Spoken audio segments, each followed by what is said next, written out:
everybody's. That's Eckert Siemens, that's Steve's, and that's all. This is the, That's just the Hellertown. Yeah, we should be good. Whenever you're ready. Okay. What time is it? I can't. Does it show up on the bottom? 6:32. All right.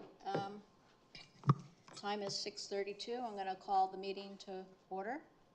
Can we have a roll call, please? Ms. DeLeon? Here by Mr. Bononis is not here. Ms. Optoff Cordero? Here. Mr. Carochi? Here. Ms. Ray? Here. Also present is Brian Cuckars, Township Engineer, Tyler Mitch, Township Zoning Officer, Steve Guzduzians, Township Solicitor, and Samuel Van Norman, Junior Councilperson, and Stacy Werkheiser, Administrative Assistant. All right, and can we stand for the Pledge of Allegiance? I pledge allegiance to the flag of the United States of America and to the republic for which it stands, one nation, under God, indivisible, with liberty and justice for all. All right, so I will announce that we did have a brief executive session before the meeting to just get an update on litigation on landfill. There really wasn't any new update. And there is no action that we need to take from our executive session.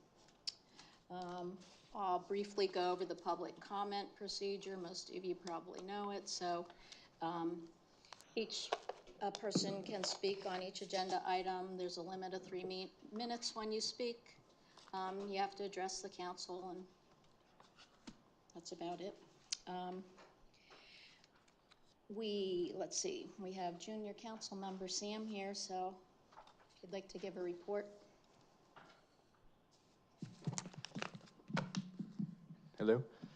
Hello, council and fellow township. Nothing much to report. I'd like to congratulate Virginia on winning states for cross country, and Sauc's excited for Christmas break in 3 weeks. Thank you. Thank you. Okay, thank you. So we have no presentations or hearings. We have no developer items. Township business, we'll start off with, first item is the Clark variance.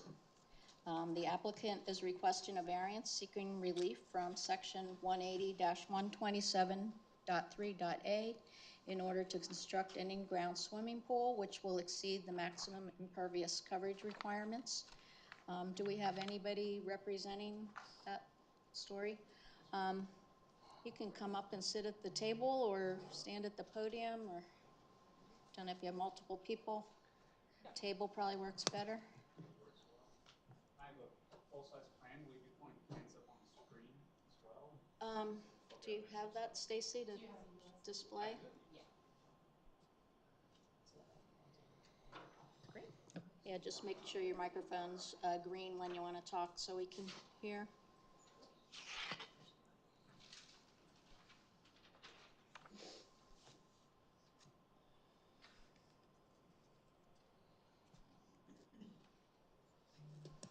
Okay. Hi, well, I'm Heather Clark. I'm the neighbor. I'm in Lower Saucon Township. We'd like to build a pool. We had a pool when we lived in Texas and really enjoyed it. I have 2 sons, both that go to Saucon Valley School, and I think it would be a lot of fun. My husband and I are both outdoor enthusiasts, and we look forward to swimming in the pool, hopefully. Something we both have really enjoyed. So, as stated, the applicant has a single-family dwelling that has been in its concurrent condition. Sorry to interrupt. Would you mind identifying yourself? Of course, my name is Harry Halligerville. I'm a professional engineer licensed in the state of Pennsylvania. I was saying, this is a single-family dwelling that has been in place for 30 years, and with its current impervious coverage. The site in its existing condition, as stated, has 23.1% impervious coverage, and the variance we are asking for is a 1.9% increase to 25% impervious coverage on the site.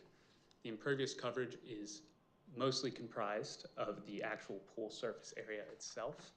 with small area being the coping of the minimum.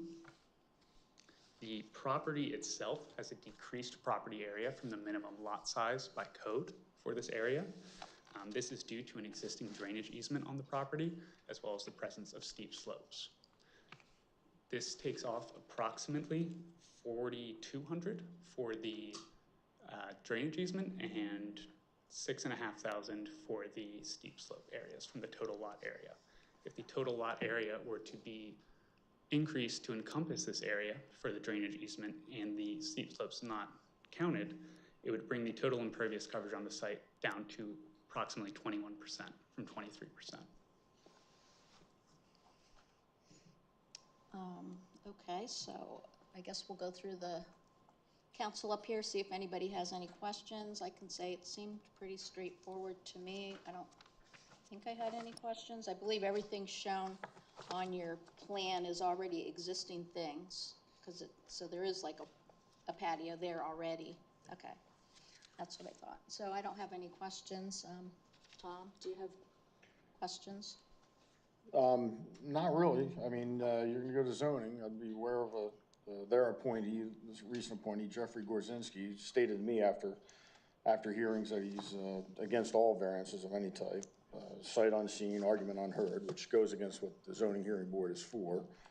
But again, it was a Democratic appointee after the election. You know, the whole point is to give residents a fair hearing, but you're not gonna get it from this guy. He's stated so on many occasions, so good luck. I hope you do get it. I think it's private property. You should be able to go over the impervious coverage a little bit, and good luck with that. Priscilla, do you have any questions or comments?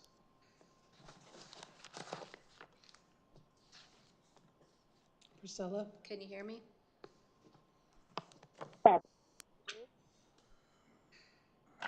Do you have any comments?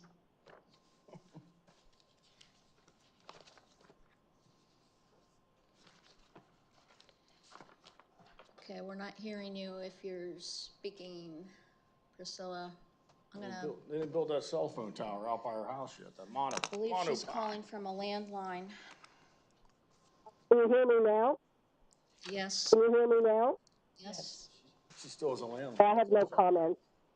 okay. Victoria? I don't have any comments. I appreciate you coming before us, and thank you for taking the time to put it all together. So I would like to make a motion that we take no action on this and send this over to the zoning hearing board. Do I have a second? I'll second that. All right, can we, I guess we need to open it up to the floor. Does anybody in the audience want to speak on this agenda item? Okay, seeing none, I guess we'll do a roll call. Ms. DeLeon? Yes? Ms. Altough Cordero? Yes. Mr. Carochi? Yes. Ms. Ray? Yes. Ms. absent, motion passes 4-0. All right, so just goes over to the zoning hearing board. No action is not a bad thing. That's like a normal thing, so. Good luck And over that's at later this zoning. month, right? The 17th, I think? Yes, Yeah, that is okay. the Tell me the 17th. date. Yeah, And we'll okay. be attending. Okay, sounds good. Thank you very much for your time. You're welcome. All right, so next on the agenda is the court variance. Give me a minute here to clear. Makes my paper clear.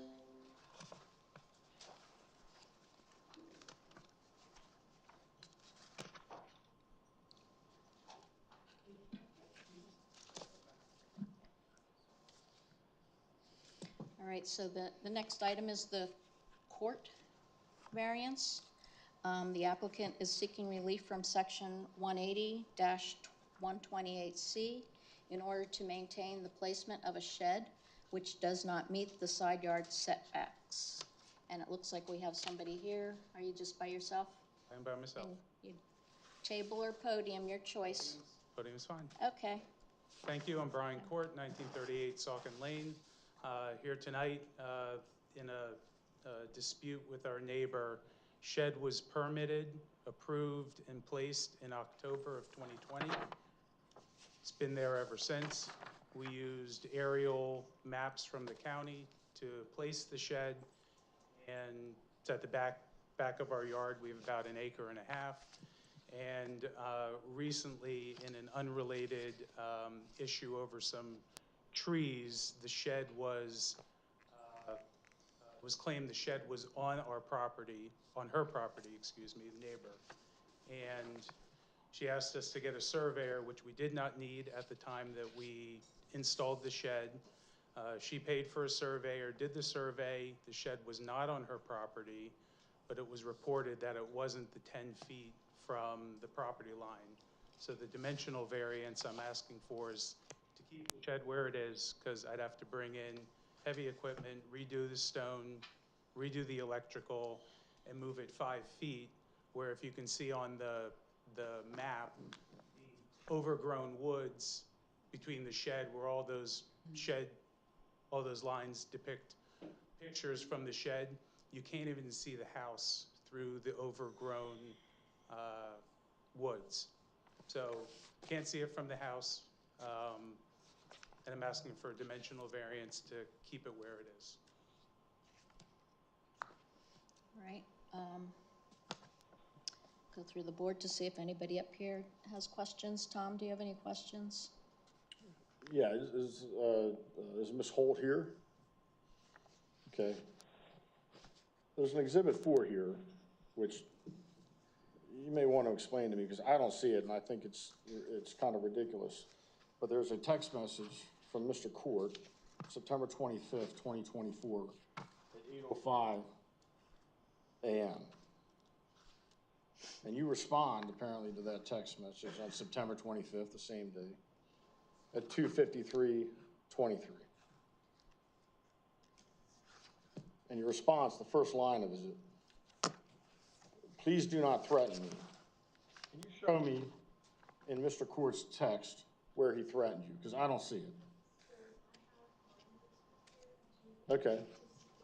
Well, then I want to hear from everybody before I vote. Well, Are you done? Oh, she can speak. You plan on speaking? Okay.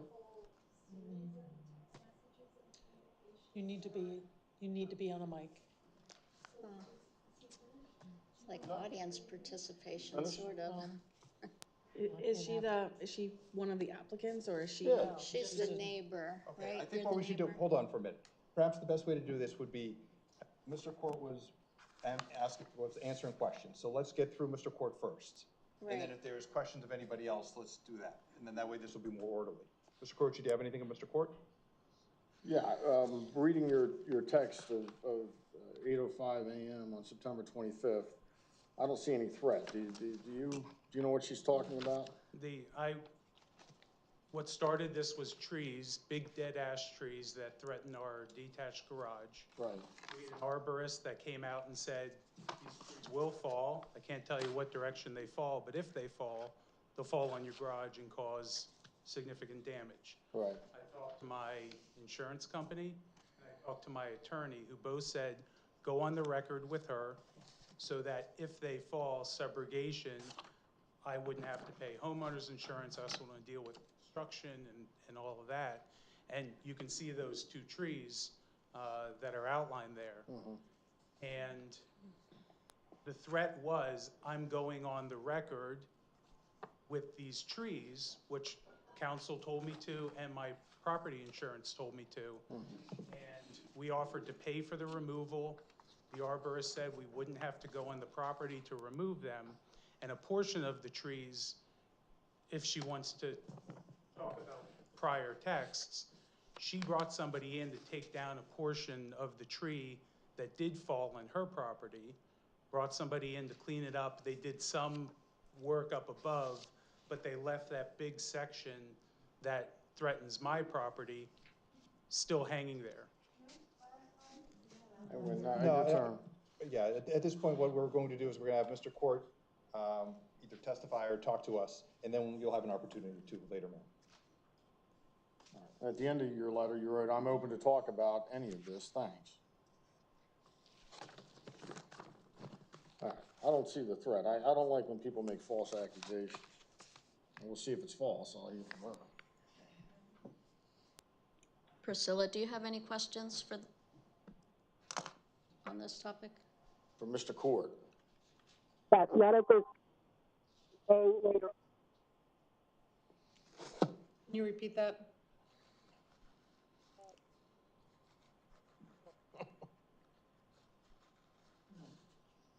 Your cell phone tower. Priscilla, can you repeat that? Yeah, put another one out there. That's more fun. Okay, can you hear me now? Yes. That I do not have any this time, Ms. Court. I may later on. Okay. The only comment that I would make is the shed's been there for 4 years. It's never been an issue. You can't see it from her house, I would assume, because I can't see it from the shed. And the real issue is the trees, which none of this does anything about, but council and the insurance company said, go on the record. Well, I'm on the record in multiple ways now. Right. And all I don't want to do is move the shed because it seems silly that it was approved, permitted, it's not on her property. And it's been there for 4 years, and it seems that this became an issue after us asking to pay to take trees down, which is, they're dead. They're gonna fall, you know. And an arborist said that, it's not just me. Right. Victoria, do you have questions? No, I don't have any questions at this time. Thank you for coming to present it. Yeah, I read through the whole thing and looked at all the pictures too, and kind of saw it as two separate topics, and They're related. the variance really is only about the shed Totally. itself. Okay. So we should do a motion first, or second. and then Okay, we can- well, I Why would, can't we hear from her first? Oh, we can, either one of the well, other. I don't know how I'm gonna vote in the motion until I hear from her. We wouldn't vote on the motion, it was just the motion yeah, we we wouldn't made. vote Right. on it. I would make a motion to take no action and send this over to zoning for their review. In the public. I'll did. second that motion. In the public comment. Okay, so no, now I'm we fine can with have public comment. Makes sense that you can be first. So, I just found out about this, so I apologize for reading from my notes. If you can just pull the microphone down, just Oh, and just say so your, that we can hear just it. speak your name for the record. It's Valerie Sioka Holt. I own the home adjacent to Mr. Court's, and it's my property line that relates to the 10-foot setback shed violation.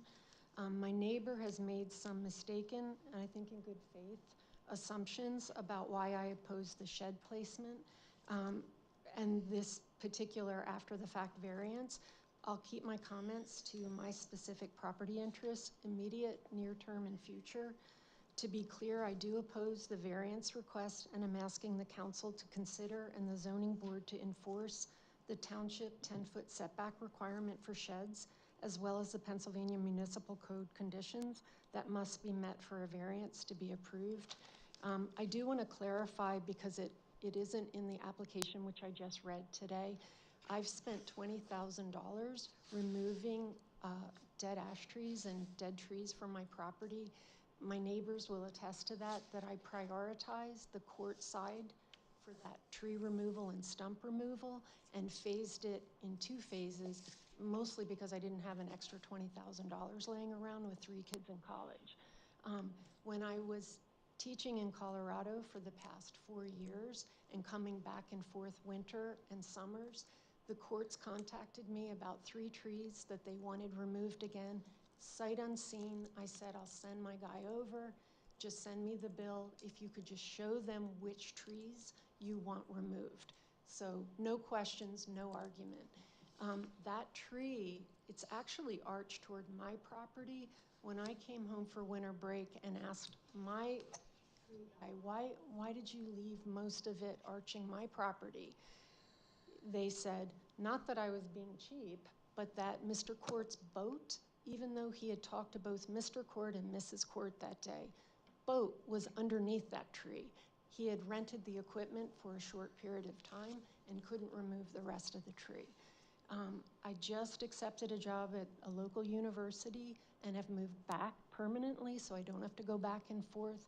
That shed was placed when I was in Colorado, dealing with a disabled brother who has since passed away. And as the ash trees, which I hate, I have no affinity for these ash trees, as these ash trees have cleared out, that shed is more visible. And another mistaken assumption is that we can't see the shed. We in fact can see the shed, and if this continues on, which hopefully it won't, I'm happy to show pictures of the shed visible from our property. 5 foot would have made a difference. So I know that I had asked, and there were some other issues with respecting the property line prior to the shed, which I have in writing, which you don't have in the record, of me saying, can we please just respect each other's property? It's not fluid my direction to you, and it shouldn't be fluid your direction to me. Sorry, I'm trying to, I've looked up the conditions for a variance to be approved. The first condition is that there has to be some physical circumstance or condition peculiar to the property that the permit couldn't have been adhered to. The second condition for a waiver is that because of those conditions in the property, there's no possibility the shed could have been placed in adherence to the township zoning ordinance. The third condition for a variance to be approved is that the hardship hasn't been created by the variance seeker. The fourth is that if authorized, the variance won't substantially impair the appropriate use or development of the adjacent property, which is mine. And finally, and you probably all know this, that the variance, if authorized, is the least modification of the actual 10-foot shed placement requirement.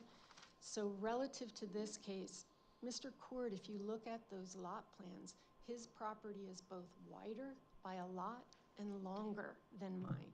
My property is pie-shaped, pizza pie-shaped, so where he's placed that shed is in one of the narrowest parts of my yard, so that when I clear those dead ash trees, which I've been doing diligently over time, again, prioritizing their side of the property, and none of my trees, although these pictures look it, none of the trees arch over the property, or if they fell, they would do more damage to my property than to his. And trust me, I think about it every time we get wind.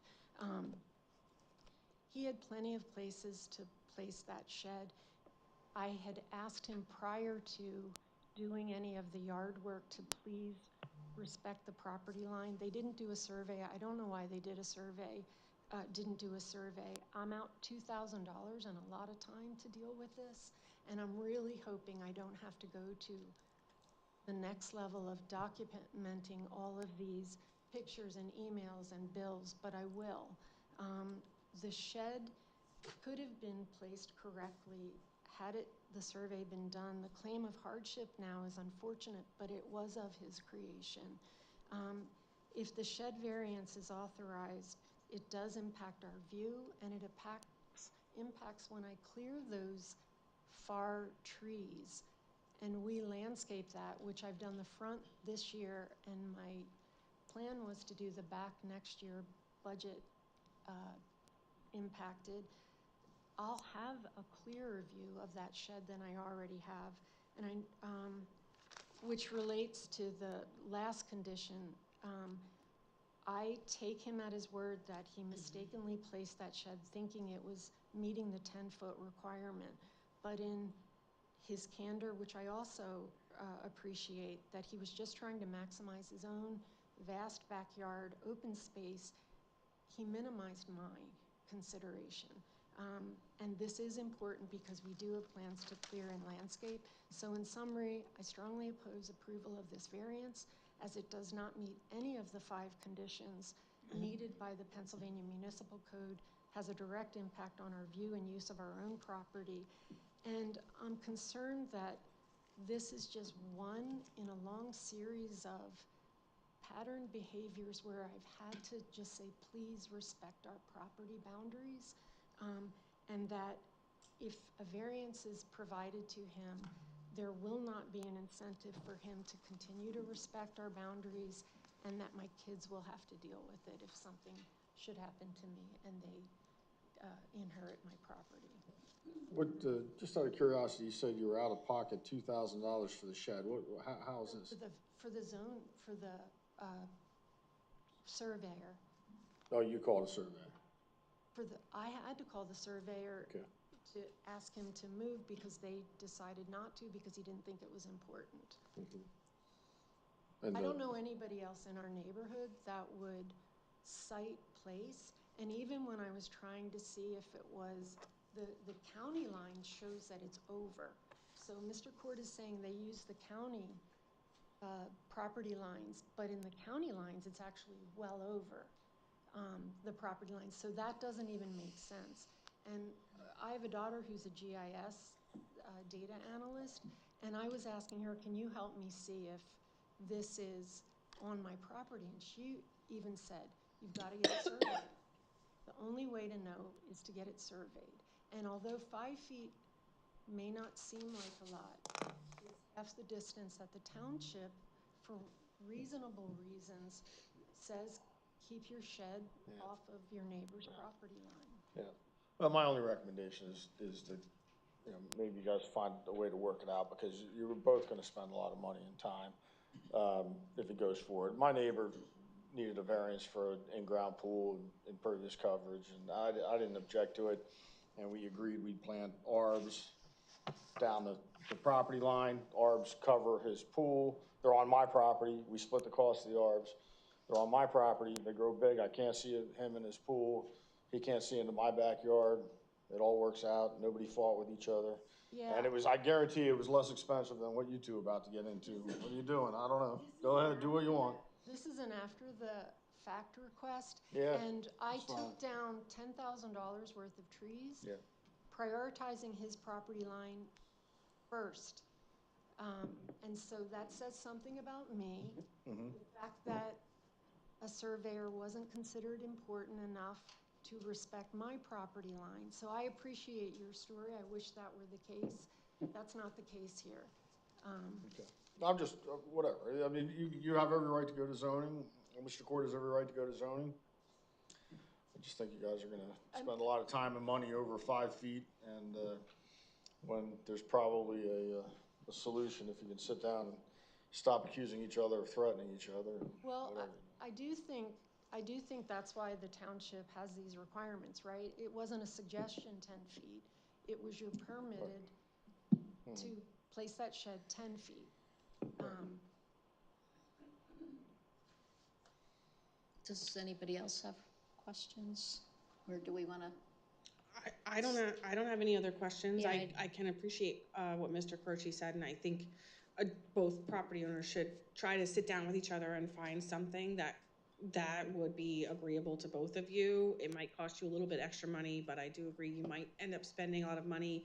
So you understand, we don't get to vote on whether or not this variance is granted. I understand. The only thing that we do is we provide a township position on his request if we want to have a position. Sure. So at this time. I've read the conditions, so I do understand, and I do appreciate that. Yeah, so I mean, we have a motion on the floor that says we don't take any position. So anything that you presented today for both parties, if you continue forward, you present that to the zoning hearing board, who would then ultimately rule on his request for a variance. And then would I, at that second stage, have an opportunity to submit the full train of documents and requests to just work with the property lines? And does that go to the township zoning board at that You'd have to point? bring that up at the zoning hearing.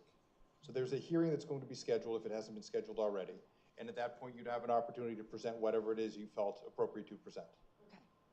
The only thing I would recommend, you're gonna have to take an oath there, and if you're gonna say, please do not threaten me, I would be able to point to a threat, because I haven't seen it in any of the documents, and I don't wanna get into it. It's for the zoning hearing board, not us. You raised it, so But, maybe I you know, respond you do to what it. you- So he was indicating that if a tree fell possibly in the future and hit his property, that would be a problem for me. And given that I've made such an effort at my cost to remove trees that in any way threatened his property, I did consider that a threat, to the point where I called my own insurance and said, what are my obligations here? And by the way, my concern, and the reason I prioritized his line of the property, wasn't a legal liability. It was because they pull in that way, and I didn't want a kid in the driveway. As I mentioned to his wife, I saw their little boy running in the driveway the way a little guy does. And I thought, my God, I'd never be able to forgive myself if a tree fell on their property. That's not what we're talking about. All right. All right, Public comment. do we have any other members of the public that wish to speak on this? And Brian, I forgot to ask you last time, sorry, do you have any input on this? What about Tyler? Sure.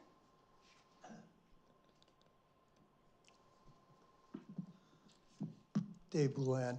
I listen with great interest because I know of other people have engaged in these things, and they're usually fruitless, as we're finding out. So yeah, if you can shake hands and walk away, it's much better. But just for my own information, so when the shed's applied for and granted, and the lot lines are set up and where the shed's going to be located, this would probably be more a question for Brian. Is there anybody that comes out and checks any of that? As I say, 5 feet is small, but it looks like we're climbing into the thousands for these people. So even letting the public know, hey, this is what happens when you're off by a little bit, I think might be of help. Yes, we don't require a survey for projects like this because a survey comes at a pretty good cost for something like a shed or a fence. But it is on the property owner then to understand that if it is, turns out that they place it in the wrong area, something like this could happen. I don't know if he was advised of that at the time. I can't attest to that because Jim had issued, the prior zoning officer, Jim had issued the permit. But yeah, I can't tell you whether it was advised of it or not. I don't know. Yes, it falls into a sort of neverland, but boy, is it painful. Thank you. But it's good to remind people that you do need a permit for a shed, and what is it, $35? I would have to check the fee schedule. I don't remember. So anybody watching, if you're going to put a shed in, you do need a permit. Put it in the right place and pay your $35. All right, do we have anybody else for public comment? Okay, if not, can we have a roll call? Ms. Optoff Cordero? Yes. Mr. Caroci? Yes. Ms. Ray? Yes. Ms. Delion? Yes. Motion passes 4-0. Mr. Bonona's absent. All right, so the next item on the agenda is St. Luke's Health Network. The applicant is seeking relief from sections 180-95.B, 13, item B, item C, item D, 180-95.B, 15, item D, 180-95.B, item 16D, and 180-98D, number 2 of the Township zoning ordinance, and in order to construct a medical office building which will not meet the requirements for disturbance of steep slopes, disturbance of woodlands, disturbance of environmentally sensitive woodlands, and off-street truck loading berths. And we have a crowd up here, so either introduce yourselves all at once or right before you speak, make sure you say your name so it can be on the record. Two? Oh, are we missing? I'm sorry. I'll just introduce ourselves because I'm not sure we all have to talk, but since we're here, I'm Joe Boob. I'm the attorney for St. Luke's. Mary Jane McKeever, Senior Vice President of Finance and Real Estate for St. Luke's. Jen Peters, Senior Director of Real Estate at St. Luke's. Scott Pastersky with Keystone Consulting Engineers, site engineer.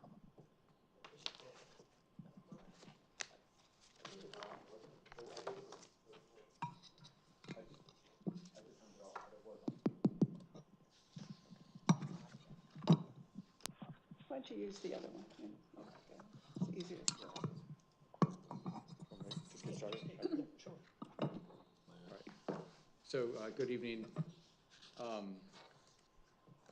We're here to talk about zoning, obviously, and I want to get to that and talk about the specifics of the zoning relief in just a moment.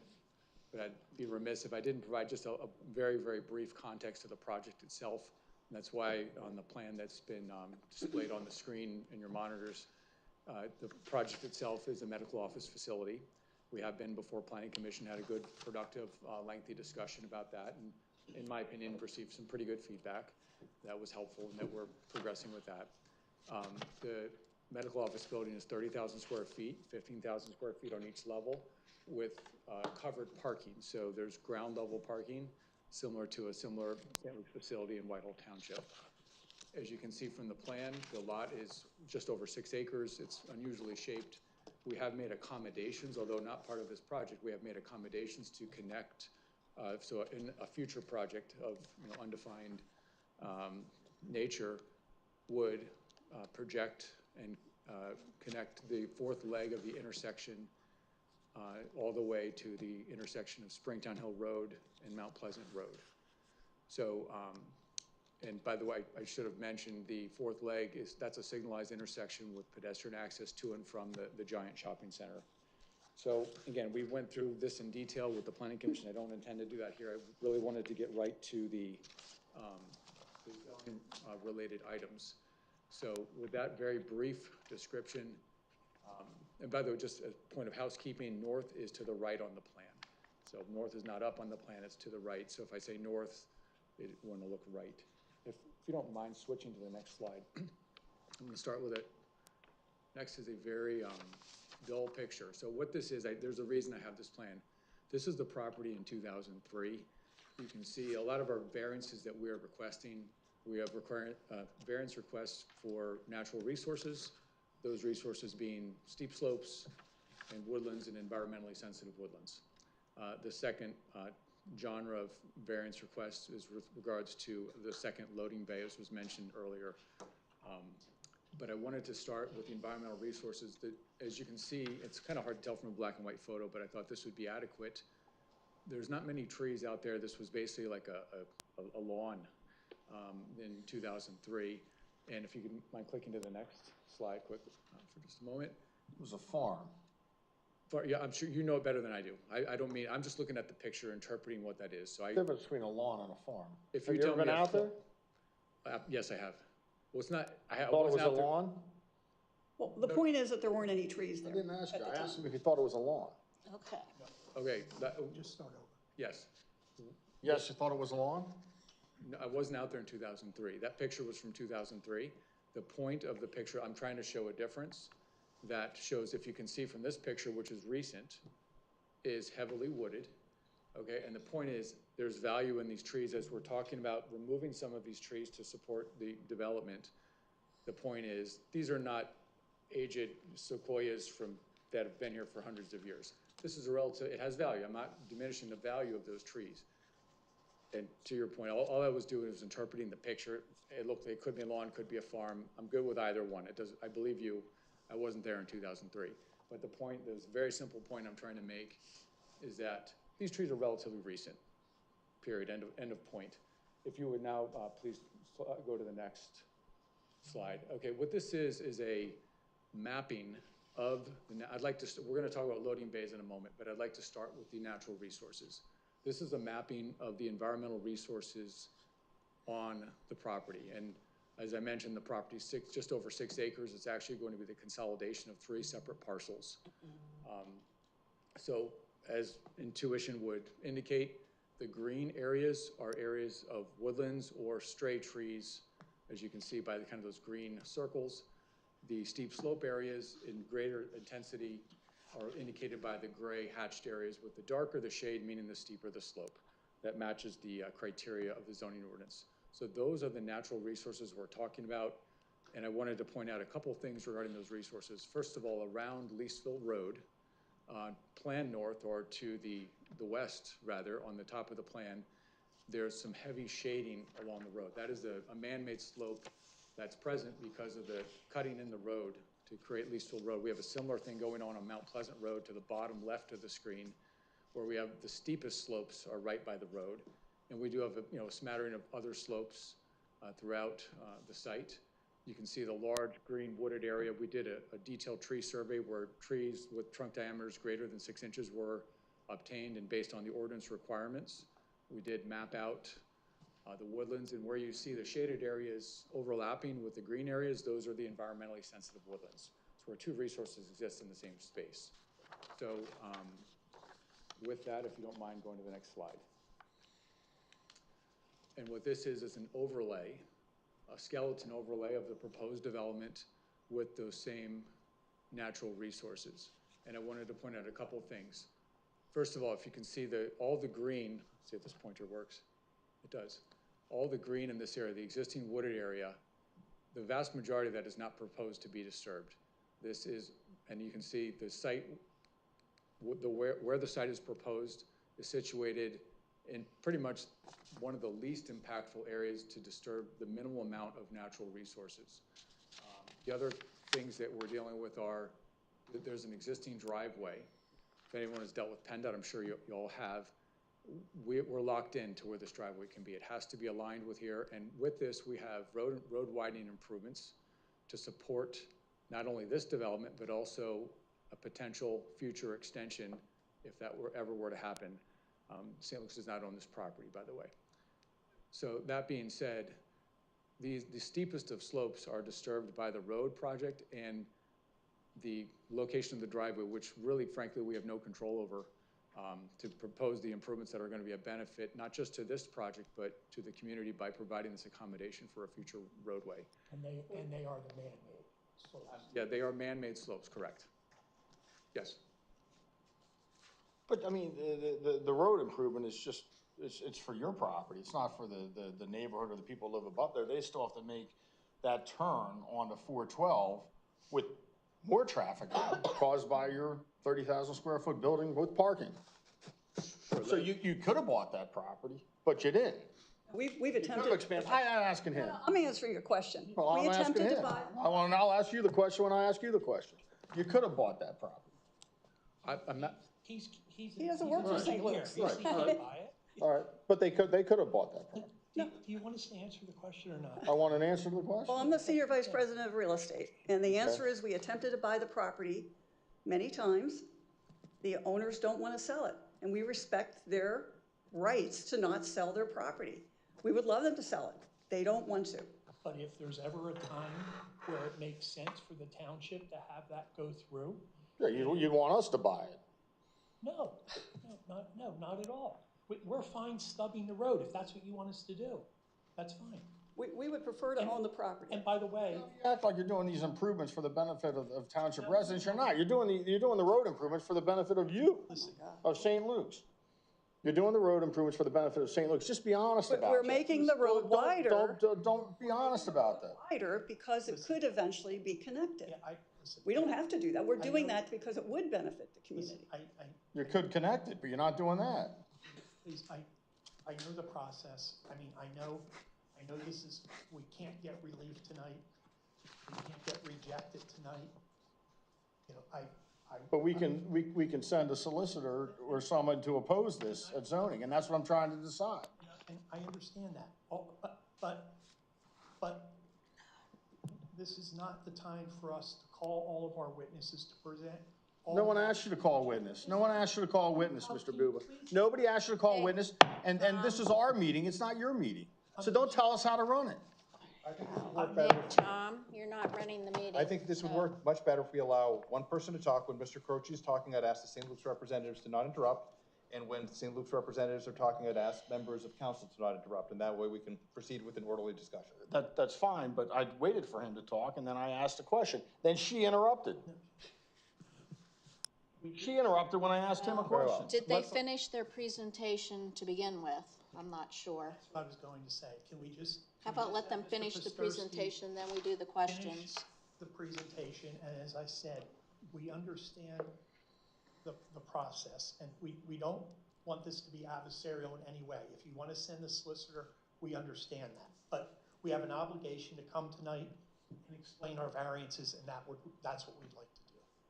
And thank you. So the points, plural, that I'm trying to make is to show how the development how the development is arranged, the impact to these natural resources, and frankly, overall, how we've, for the most part, with this development, minimized the impact of those resources. So I had a couple things. One was the roadway itself, which is the improvements of the location of the driveway, the widening, which has multiple benefits, but also secondarily, you can see the road into the site. We've selected the site, or the site is located in the area that it's least impactful to the woodland area. So right off the bat, this area is the best place on this composition of properties to place the site. The road improvements are stuck where they are because we have man-made slopes, we have PennDOT to deal with, we have the alignment of the driveway with the existing access to the giant shopping center. And moving on from those points, if you look at the secondary access into the St. Luke's site, which we have to have access to the site, without access it doesn't do any good, we can't put that access, we can't torpedo this access right in the white spot where there's no woodlands. That's way too close to the road. People couldn't make that turn. There would be no room for stacking of cars. It would just be, from an engineering standpoint, and to common sense standpoint, ridiculous. We can't do that. So the driveway, the access to the site has to be where we're showing it, overlapping these woodland areas.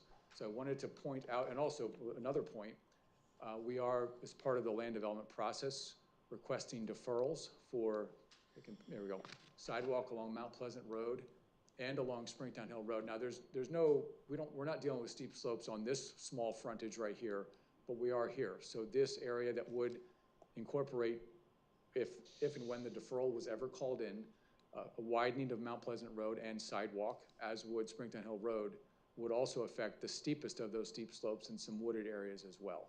And we are including that in our variance request out of abundance of caution, even though it's a deferral and we're not certain that sidewalk will be built. But we've included it to show the maximum disturbance, even if that doesn't come to fruition. That's correct. So I think I wanted to take those points and summarize that the way the development has been designed has been environmentally responsible. And if I could ask you to click to the next slide, please. In addition to that, again, I'm sticking with the green theme, trees, green. So you can see what we have here. In keeping with the township's ordinances, we're removing, I have the numbers here somewhere. Yeah, as part of the development, we'd have to remove 119 trees, and those are trees 6 inches diameter and greater, but we're putting back 181 trees. So that's about a little over 60 trees delta that we're putting back, and those trees would grow when they're mature, all anticipated to grow, if we're comparing apples to apples, to be 6 inches or greater as well. So there's gonna be there's a net surplus of trees that would be provided. In addition, with the landscaping, there's buffering that the Planning Commission indicated was desired along Mount Pleasant. So in addition to meeting the township ordinance, we've also met through, which is very robust and which is great, it makes a beautiful site, but also provided screening here on Mount Pleasant at the request of the Planning Commission. So as it relates to the natural resources, those are the reasons why. I mean, just take a step back, look at where the green is, and look at where, and this is actually probably better described if you go back one to the previous slide. If you were going to design a site and try to preserve natural resources, chances are it would look just like this. It would be right in that same location because of the various reasons that I just described. The next plan, we'll describe the second component or the second genre of variance that we're requesting.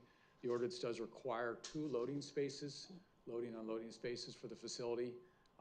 Practically speaking, the facility, which is a very specific facility design, will be designed, I should say, for St. Luke's for their needs. For a medical office building, does not require the second loading space. And to do that would only cause additional impervious, more stormwater impacts. There's environmental domino effect and things like that. So I wanted to mention that one as well. And we're here to hear your comments or questions and attempt to answer them the best we can. I just want to make one comment too, that we've all come here tonight in good faith. We are looking forward to doing this project. We think it will bring great access, additional access of care to the community. We have a practice in Hellertown on Front Street. We're looking to relocate that here, make it larger, and put additional services in this location. So we look forward to serving the community, and thank you. Is there anything else from the St. Luke's representatives? We can answer questions. All right, yeah, we'll go through questions then. Tom, do you want to start? I do have questions. Or actually, I we wanted can to ask hear. Brian to start. What's that? We can ask Brian to start. I would ask, because- I have questions though after, but I want to hear from Brian Yeah, and let's hear from Brian. Tyler first.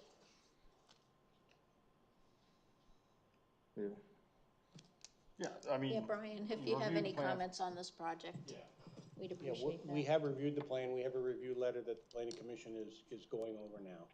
Okay. All right. From a variance point.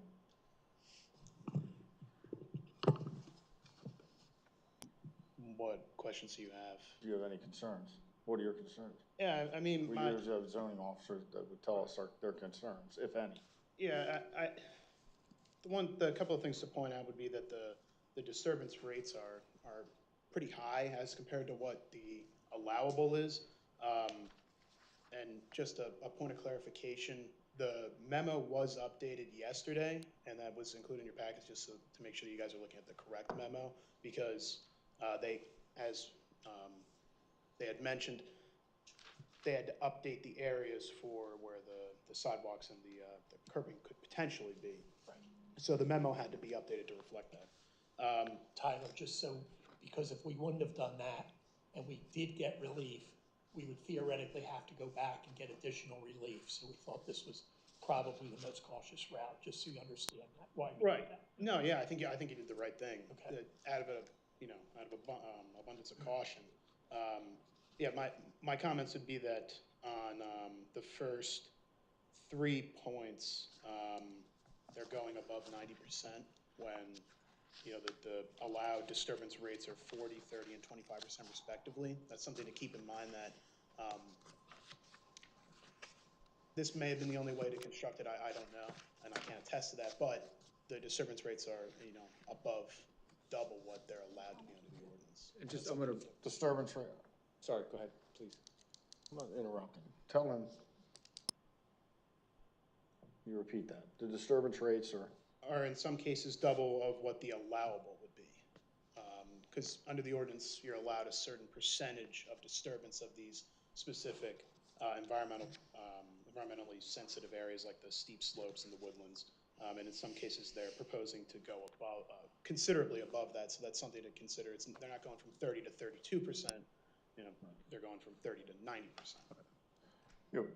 I have some other comments, but based on that, I'm going to make a motion that we send a solicitor to oppose the zoning variances. When we have disturbance rates double the allowable, that's going to be a motion on the floor that I'd like to comment on, but I'm going to comment. Is it my turn to comment now? I'd like to comment. There's a motion on the floor. Is yeah, there a so I second? can comment. Do you want the motion on the floor, or do you want to comment first? Whatever. Okay, so you said motion first. You want to do that? No, I want to comment. Okay, so you're withdrawing your motion for now? For now. Okay. Ma'am, you said you're here in good faith. I want to say at the outset, I don't have any, animosity to the doctors, nurses, employees at St. Luke's, top notch. So are the employees at Lehigh Valley Hospital. My family's used both over the years, and they're great. But I do have a problem with what St. Luke's tries to do from a real estate perspective, and what their executives try and do from a real estate perspective. Kind of a big problem. Sorry, what did you say? What did you say? Your last comment? I didn't hear your last comment. I said I have a big problem with St. Luke's and what they try and do from a real estate perspective. What do you mean specifically? I'm going to get to it. I have comments here. I'm going to get to it. I'd let you speak. Can you let me speak? Is it too much to ask? Clarification, so. St. Luke's will not pay property taxes on this property. And yet they're here asking for zoning variances and saying they're here in good faith. The residents need to know this. St. Luke's will go to the Northampton County Revenue Appeals Board will grant them an exemption from property taxes, including school taxes, township taxes, and county taxes. St. Luke's doesn't have to do that. They can pay the taxes. You don't have to avail yourself of the exemption. But they will, they do. They do it for other properties all around the Lehigh Valley. They can choose to be a good community partner and pay the school taxes, but they have no record of that. Their real estate and their executive, their CEO, Dick Anderson, and Ed Naraki, no record of that. In fact, when St. Luke's bought the Easton Hospital, they took a property tax exemption. But the Wilson School District, to their credit, fought them a little bit. Our school district doesn't have the spine to do that. And I'll get into why our school district doesn't have the spine to do that. They fought them because they were broke. They needed the tax revenue. So St. Luke's agreed to what's called a pilot program, a payment in lieu of taxes for a number of years to the school district. I haven't heard anything about that yet, but our school board probably won't challenge the tax exemption. One of the reasons why an executive, Laura Erickson Parsons, is on the school board. I'm sure she's under strict orders from E.D. Dornaki and Dick Anderson at St. Luke's, and the Democrats control this council, working in conjunction with St. Luke's to oppose the landfill. I'm sure that our school board won't do that. But St. Luke's, they won't pay property taxes on property. They're depriving our students of resources. They'll spend millions of dollars as a so-called nonprofit charitable organization, spend millions of dollars opposing the landfill, which will provide the school district tax dollars and the township $80 million over 20 years. The real kicker is the school board voted to raise taxes this year on all of us. All of us. It was a 5-4 vote to raise your taxes. Get ready for it. The fifth vote, deciding vote, St. Luke's employee, Laura Erickson Parsons. St. Luke's School Board, or the Saucon Valley School Board, St. Luke's School Board lackey. Now, they will argue that St. Luke's brings jobs to Hellertown, Lower Saucon Township, and the school district. These people buy homes and pay taxes. They're employees. In fact, you live in the township, and you live in the township. All right, okay. But any business would do that. Any business would bring jobs to that property. Any business would. And they would also have employees that live in the township. The difference is that company would pay school taxes. They would pay school taxes. And, so and St. Luke's refuses to. Again, not that they have to, they refuse to. Not only that, but when you build a building here and you're saying, well, it brings, we bring jobs and we bring people to the township and the Hellertown borough, which is part of the Saucon Valley School District. Yeah, guess what else you bring? Kids in the school district that you won't pay for. You won't pay for it. You could pay for it, but you'll go get that exemption and you won't pay for it. And that is shameful. Shameful. She's here in good faith. Supposedly good Democrats. I'm sorry, just a second. Supposedly in good. I'm not done yet. Accuse me of not being here in good faith. I'm sorry. That's not right. I don't think you're here in good faith. What about the $460 million we give in charity care throughout the Lehigh Valley?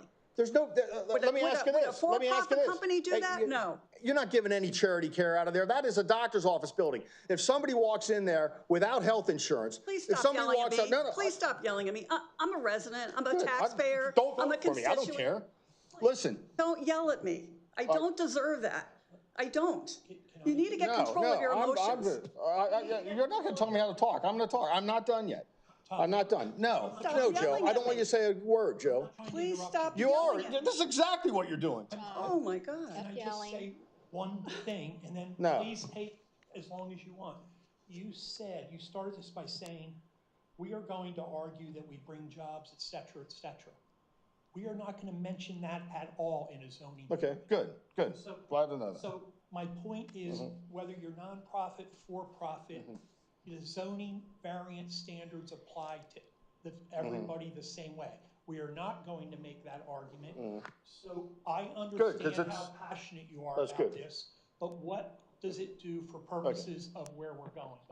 I'm getting there, because I'm getting there, because other people that want to develop that property might not need variances, but you're right, I'm glad you say it, because that was my next point. It's a nonsense argument, it's a loser argument. It costs $27,000 a year to educate one child in the Saucon Valley School District. Nobody's going to be One living child. there. So, supposedly, well, yeah, I understand why you're protecting. This gets into why they're gonna try and cut me off here. It's because An office, not a house. St. Luke's is funding the landfill opposition. They're paying most of the legal fees for Victoria's parents and the Petries. Hey, And stay on anybody else in topic, Steel City. please. Okay, I'm getting there,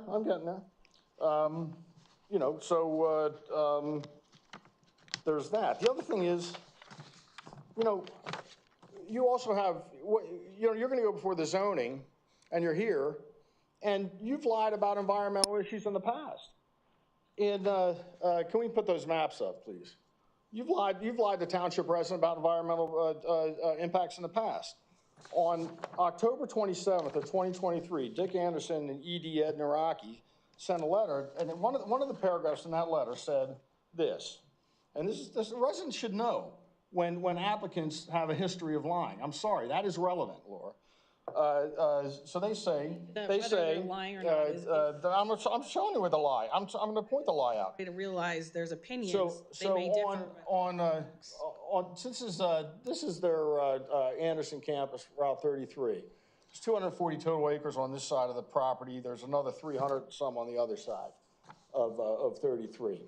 Now, on October 27, 2023, St. Luke's writes about landfill expansion. This matter is particularly important to St. Luke's since the proposed expansion would be adjacent to our St. Luke's campus, whose unique bucolic setting includes an organic farm, walking trails, and our signature sunflower fields.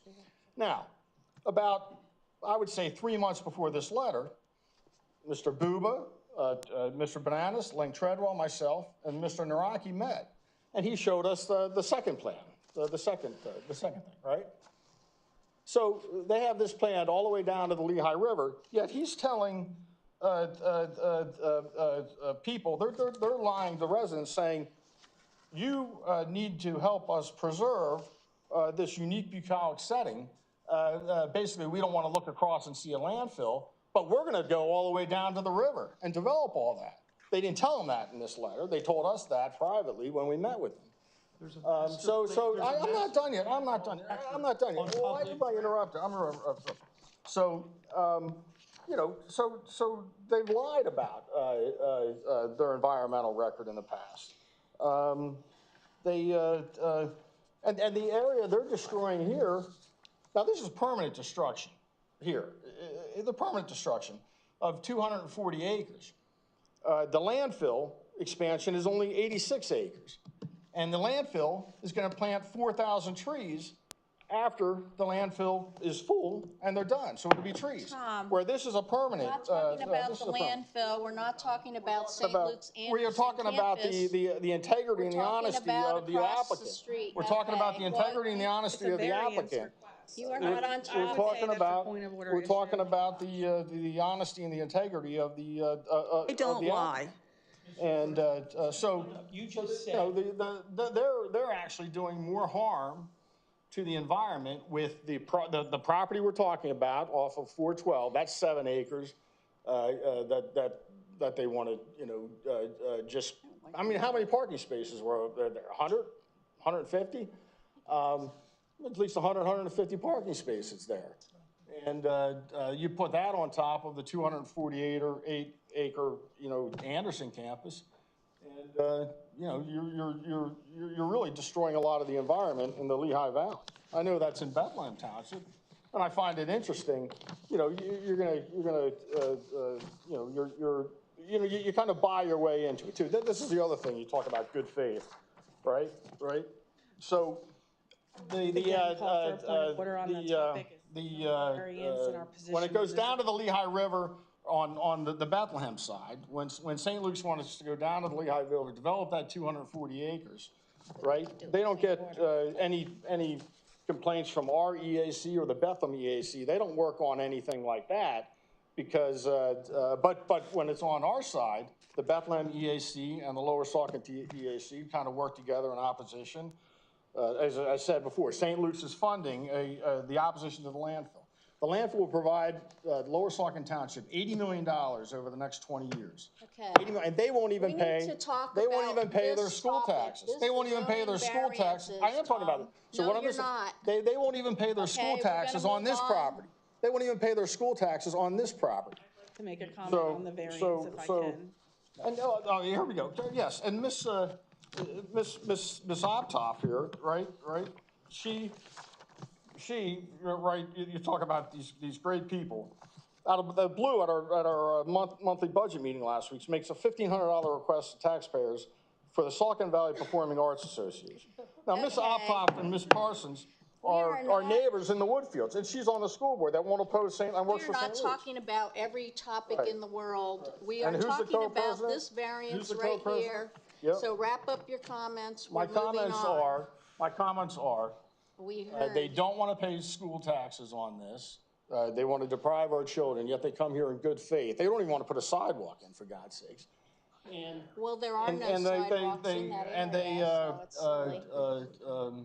And they are opposing the landfill, which is another $80 million. I mean, where does the corporate largesse, and where does the corporate greed stop with St. Luke's? Apparently, it doesn't stop. Okay. Can my engineer make two factual statements so that so that it at least helps inform the board prior to the vote? Because a couple things were said which just are not factually. Well, we understand. Okay, thank you. So first I wanted to respond to what the zoning officer said a moment ago, not in opposition, but just a response that you triggered my memory. Well, I'm making a motion that we send a solicitor in opposition to this. I'm renewing my motion. They interrupted me. It's fine. Right now, the chairperson controls the meeting, allowed the representative to make a statement, so go ahead. Two Thank you. statements here. I'll continue with my question to the zoning officer. Thank you. My question, really was a response in response to your comment that the zoning variances were quote unquote high, and I understand totally. You're coming from a numerical standpoint, based on other applications you've seen. But I wanted to reiterate and underscore, because I don't want it to be lost in multitude of other conversations. Look at how this is designed. Look at where everything has ended up. The design is environmentally responsible. One comment I didn't make before that I'll make now. The comment was brought up about parking, where you know how much additional costs St. Luke's has to pay to put parking under the building. That is not I don't have numbers on me, but that's a massive expense to add to this project. So we're not disturbing more woodlands. We could disturb more woodlands and make the variance request even greater. St. Luke's is going to great extents, great monetary expense to raise this building. And they've done this they did another similar one in Whitehall, not with the same zoning items, but I wanted to make those comments. The other comment that was made. Your expense, but a normal company there, a normal company there would pay $100,000 in school taxes. $100,000 in school taxes, and you're not going to pay any in school taxes, and you're worried about the cost of paving a few parking spaces. Good for you. Thanks for being a good community partner. This is the opportunity for the applicant. Good for you. Mr. Croce's already given his comments. After the applicant is done, we can continue down the road for other comments. Thank you. The final point I would like to make, the comment was made previously that any other use wouldn't disturb. If you could please go back to the natural resources, the slide, the map, and one more, please. Okay, that's what we're up against. Ask anybody to come in and develop that land in a way that doesn't, unless they're going to put I don't know, what could they put in that? If they aim for that white space, they don't have any access. They can't have that. They could put you asked me, they could put a 30,000 square foot building like you are, and they would pay school taxes on it. It's different than not needing a variance, which is what you said. Yeah, I'm just making my points. Thank you. Okay, I think I've made my point. I'm done. And the slopes are artificial. Okay, so Priscilla, do you have questions or comments?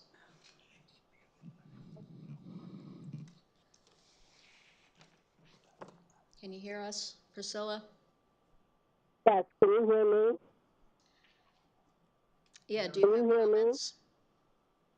Hello? Do you have any comments? Done. Okay, Victoria? Yeah, no, I appreciate you coming. I'm sorry that, at some points in time, there were conversations that were somewhat contentious. So I apologize for that. I hope better, and I still, promote a better place in Lower Saucon for that. I don't particularly have any comments for this matter. I will say I've seen this come, I think, twice now before the Planning Commission. This property, this whole corridor was rezoned in 2023 to permit such development in this area. And at the time, there were people in that area that opposed the rezoning. So that has nothing to do with now the application. But some of the people, in particular one gentleman who was very vocal in opposition to that rezoning, had come to our Planning Commission meeting, I think somewhat afterward, and it was just striking to me because he commented that, you know, while he was disappointed the area was rezoned, it was rezoned, and he felt that this particular development was a development he thought was the best use for that property, and he appreciated that there were accommodations made for the community in that area. So that, as a now a council person, I think that speaks to me with respect to what's happening in this corridor. So that's all I have to say.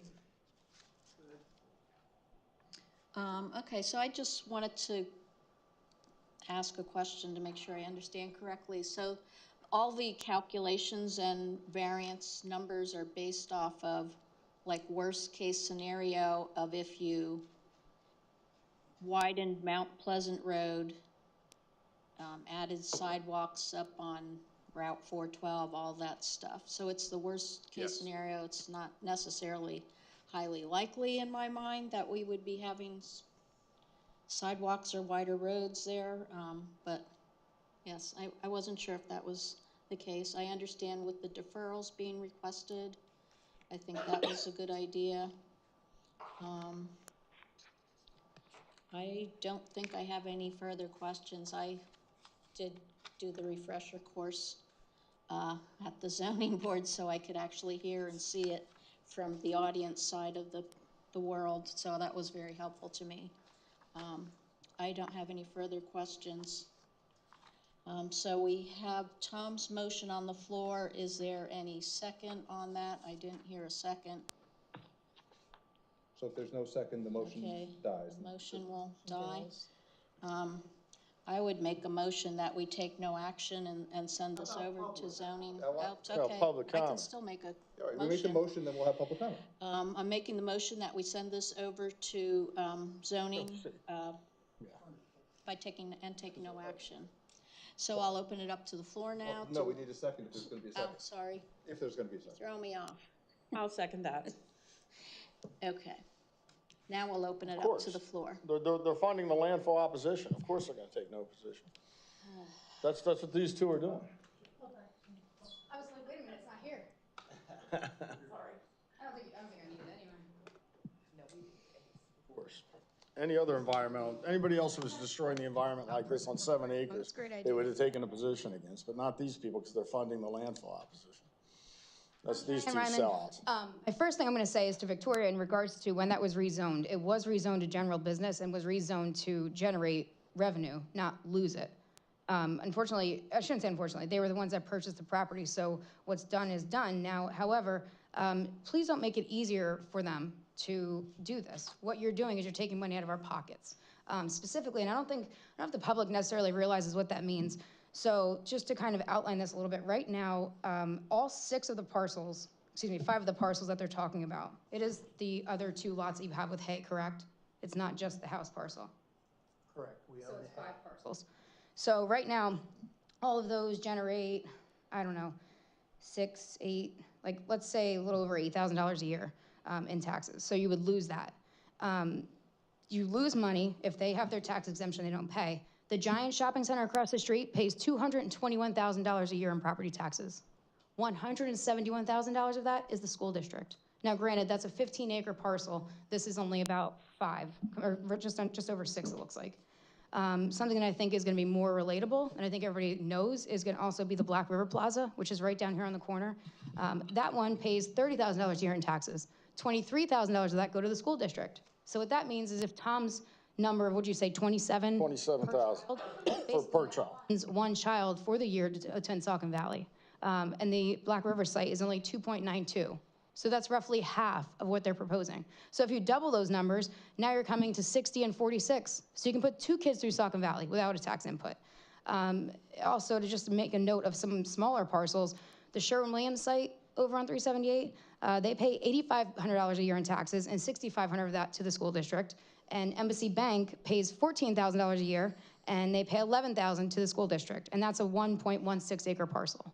So the impact of this is pretty great. If you sit here and you just allow this to roll in and you start just making it easy. You know, there are by right uses, and can they make a plan that fits that? I don't know, I'm not an engineer, but I don't believe that it makes sense for you to sit here and just say, okay, sounds good.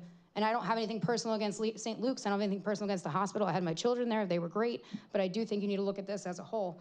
I also don't understand where, you know, you're going to bust this guy's balls about 5 feet. I stand 5 feet.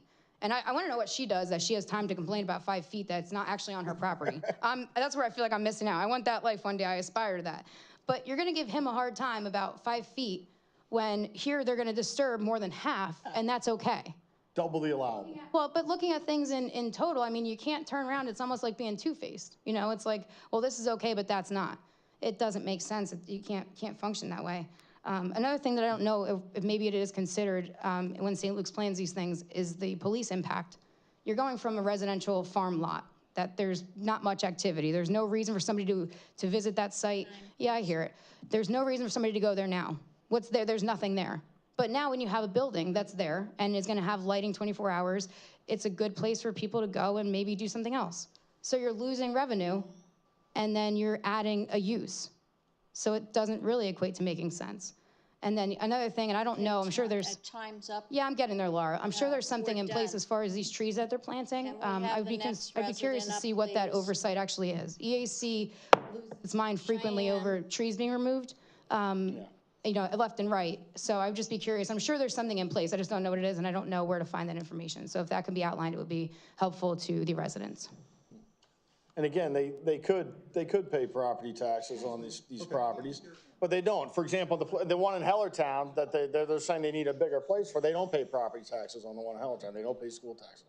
They came in for an exemption from that in the real estate. It was Ms. Peters. Do we have well, if I could get the exemption, I would too. So I can't really blame them. I'm just asking council to look at this objectively. They talk about being good community partners, and there's no free care. When she says $460 million, there's no free care out of that building. Is there anybody else? There's no free care out of that building.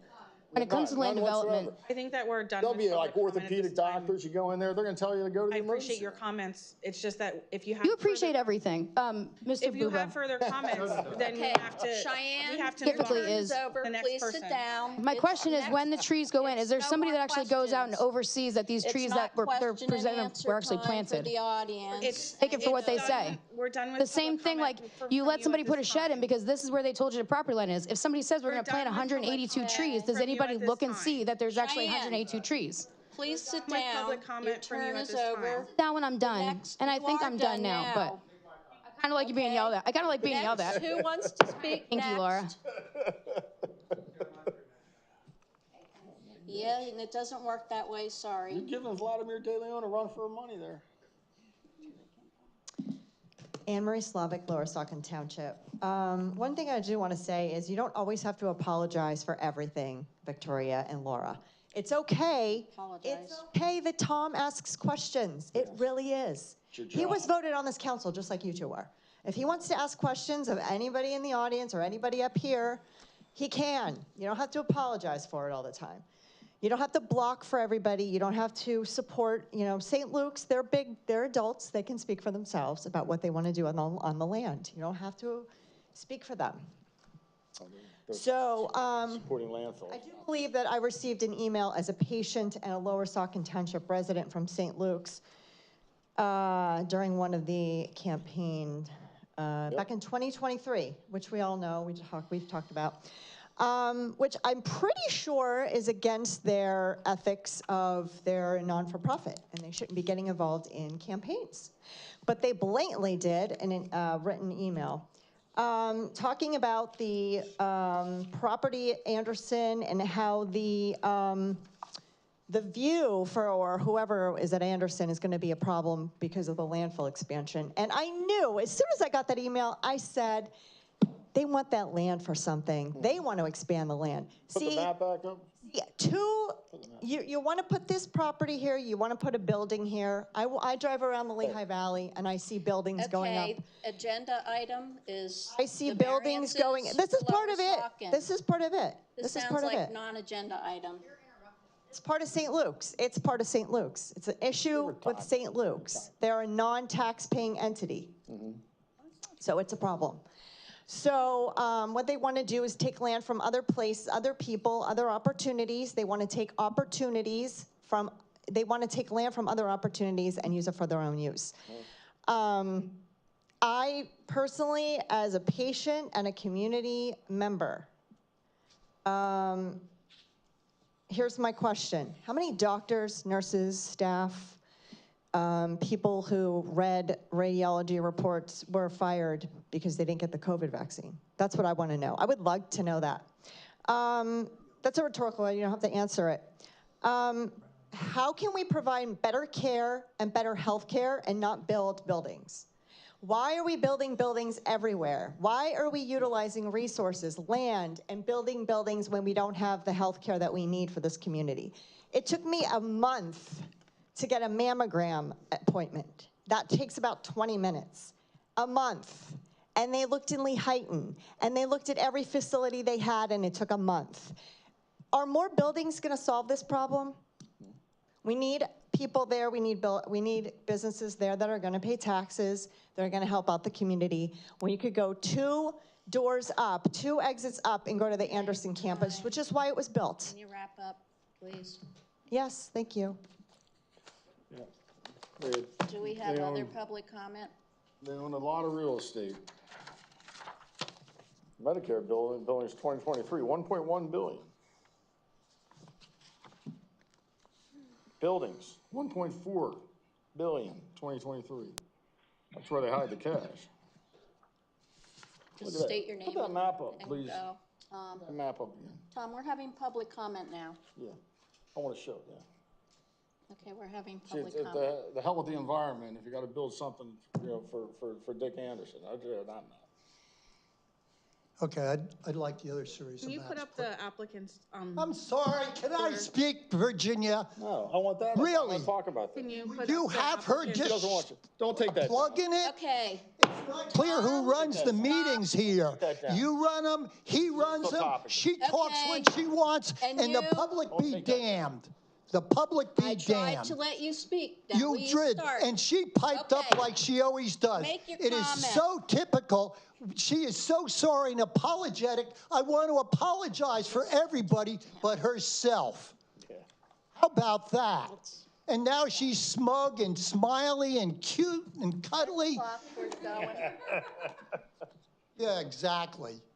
All right? You don't seem to understand that we that sit out here and spend hours on end poring over these crummy little maps that come out, and we're supposed to understand what's in them. It's not hard, but you can't read 1-point font. And I'm not blaming the committee. It's what's being given to them. The less the public knows, the better. And I'm really cooking. It's funny, I looked at this initially and I thought, oh, St. Luke's wanted us to put something across there. It was great until I got to the slope and had to look with a magnifying glass at the contours. You gotta be kidding me. What is this? And the vice president of land is here or whatever, and this was the best they could do? No, it's a shot in the dark. They're a billion-dollar company. They didn't get there by being goody two-shoes, right? Fountain Hill is on its knees. We have to serve them with police and fire because they can't afford their own, because they don't get taxes from this group. And we have the Anderson campus, a memento to a billion-dollar thing. They've got all sorts of land. And somebody pointed out it's only a few miles up the road. I can't even get to it, okay? How about the phrase caveat emptor? Does anybody know what that is? Because I see all sorts of little French phrases in there like de minimis. In regards to it is initially, and thank you for interrupting me, sir, whoever you are. I think we've seen you before. Would you stop my clock when I get interrupted? Thank you. All right. Please control yourself and don't interrupt. Yes, it is Latin, hard to believe. And yes, it's used as a French word, and about 20 years ago, it became vogue as lawyerese, which referred mostly 100% of the time to simply briefs and such. And now everybody's using it to try to fool the public. Gee, it's slopes that are 97%, et cetera, et cetera. I have to say, Tyler, you did a great job looking at it. There are so many other things in here I really wonder about. We have a geological problem, and we're gonna put in an underground reservoir under the parking lot. Gee, how's the EAC doing with that, Laura Ray? Have they looked at this and given it its blessing? This green area you're talking about, maybe you could answer this. It's green today. What are you going to do with it in a couple of years from now when you want to expand? You're going to go right into it? Right. And we're going to run that little stub road right through somebody's property who doesn't want to sell it. And so all that traffic, has that been approved by PennDOT? This goes on and on. These plans are atrocious. And by the way, I don't know who the attorney is who made up the initial memo, and I'd like a copy of the new memo because I'm not seeing it. But the initial memo is fraught with spelling errors and everything else. Time's up.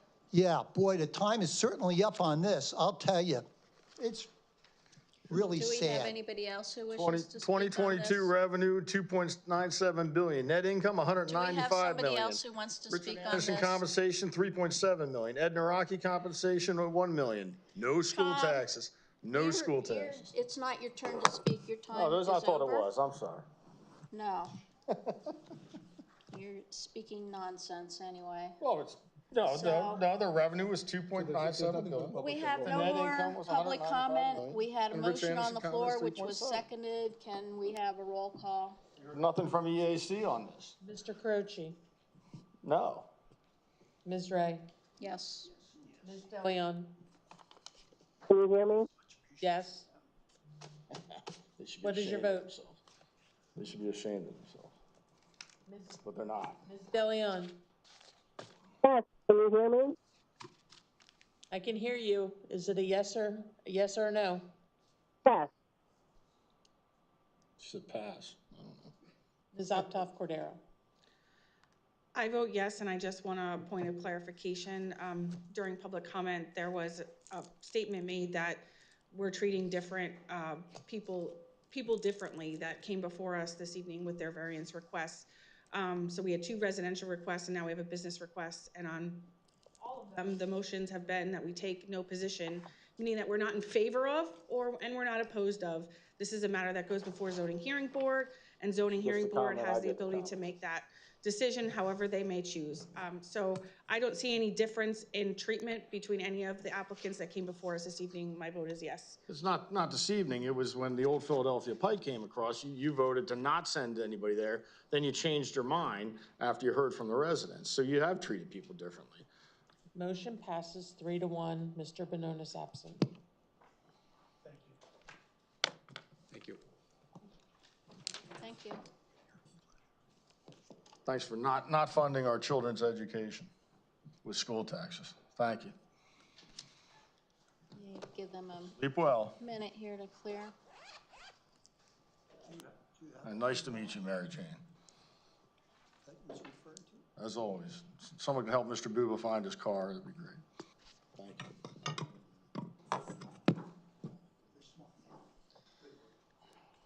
Okay, next item on the agenda is 4D. It's discussion and possible action regarding Hellertown litigation. The solicitor will provide an update with regard to the outstanding litigation between Lower Saucon Township and Hellertown Borough. Township Council may consider entering into an agreement and mutual release. and I guess we'll let Steve Thank you. overview this. On November 27, I sent a letter to Township Council members outlining the status of the potential litigation. There has been a proposed agreement / mutual general release that has been presented to you and was sent to you earlier for your review. My understanding is the Borough of Hellertown is willing to enter into this agreement to settle the litigation between the borough and the township. It would settle the issues with regard to zoning violations of the compost center. It would settle issues with regard to various costs and expenses relating to the compost center, and put the litigation between the Borough of Hellertown and Lower Saucon behind both parties. I was recently informed that the Borough of Hellertown earlier this week voted to go ahead with this agreement as written. It's before you, and if you so choose, somebody could make a motion to enter into the agreement that was proposed. Okay, so I'll make the motion to move forward and enter into this agreement that was presented to us. I'll second that motion. I will ask the solicitor, can you just give, for the public's benefit, a reason why they don't have it in their packet? And then also just a brief overview of what the major points are? Yes, it's not for public consumption prior to the meeting because it was litigation related. So it was something that would not be before the public, would be for township council eyes only. And that's why it is the way it is. What the agreement references, as I indicated, the litigation would end. Right now there's litigation filed at the Court of Common Pleas at a court file number 2023-00057. There's a zoning violation relating to the compost center. There's various costs. The concept would be both parties would sign documentation to end with prejudice, meaning conclusively the various claims. The zoning violations would be withdrawn. Hellertown would acknowledge that Lower Saucon contributed towards the cost of a pool building and would provide a credit for that. There would be some reimbursement of payments. There would be a annual compost pass moving forward in the future, which I believe would be what was done in the past. There would be, the parties would enter into a fee-for-services agreement with regard to the compost center, and the Lower Saucon and our township would receive a credit based on the money that we put in towards the pool building. There would be a series of pool passes provided, so next pool season, that would be back and up and running in the way that was outlined. There's a re-entering of the COG between the municipalities. They'll reaffirm their mutual aid agreement between the police forces, and that sort of summarizes what the agreement would be. Thank you. Now, but they're not being completely honest now. They could have tabled this so that the public could have a chance to review it, and we have a meeting December 18th. We could have voted to approve it then. None of this goes into effect until next year anyway, so that easily could have been done, but they don't want the public to give the public time to review it. They want to hide it from the public, so that's the way they did it, like they did it. So let's get that clear right away. All right, now the second thing is, you say, number 8 is Hellertown and Lower Saucon shall reaffirm their mutual aid agreement with regard to the respective police forces. Now, if you listen to the Hellertown chief, the newly hired chief, he says they're down 2 officers. And you listen to the Hellertown police officers, they say they're down 2 officers. But then you listen to the Hellertown Borough Council, they say, no, you're fine, you're fine. Because, again, they call it mutual aid, but it's really Lower Saucon Police and Lower Saucon Township tax dollars covering. They won't hire 2 police officers because they can't afford it. Now we also have Hellertown Lower Saucon shall re-enter municipal continuity of government and shall enter into a separate agreement to do so. Be interesting to see what that is. I assume they'll do that behind closed doors, and just like this, you'll get it. You won't hear about it. I mean, they didn't even read it, the whole agreement, and they won't table it to have residents. You know, these are people who ran on transparency. They're really transparent, really transparent. So it calls for an annual payment of $20,000, which is approximately what we're spending on our own compost center. Our own compost center, I think, is better because, one, we're not taking dead and diseased trees, chopping it up into mulch and sending it back out into the community. With ours, it's sent away and it's not brought back into the community. And then there's a whole revenue stream that Hellertown knows about, but these three, and Susie here didn't know about, this agreement doesn't even address. Do you know what that is? Do you know what that revenue stream is, Steve? Do you know what the revenue stream is? Yeah, because you don't know, and he negotiated the agreement, he doesn't know. Kathy, can you explain, in past years when we had a joint compost center, there were townships, Williams Township comes to mind, that would drop off some of their waste, their yard branches and stuff like that. Not the people, but the municipality would. They would bring over a couple truckloads at times, and then we would mulch it.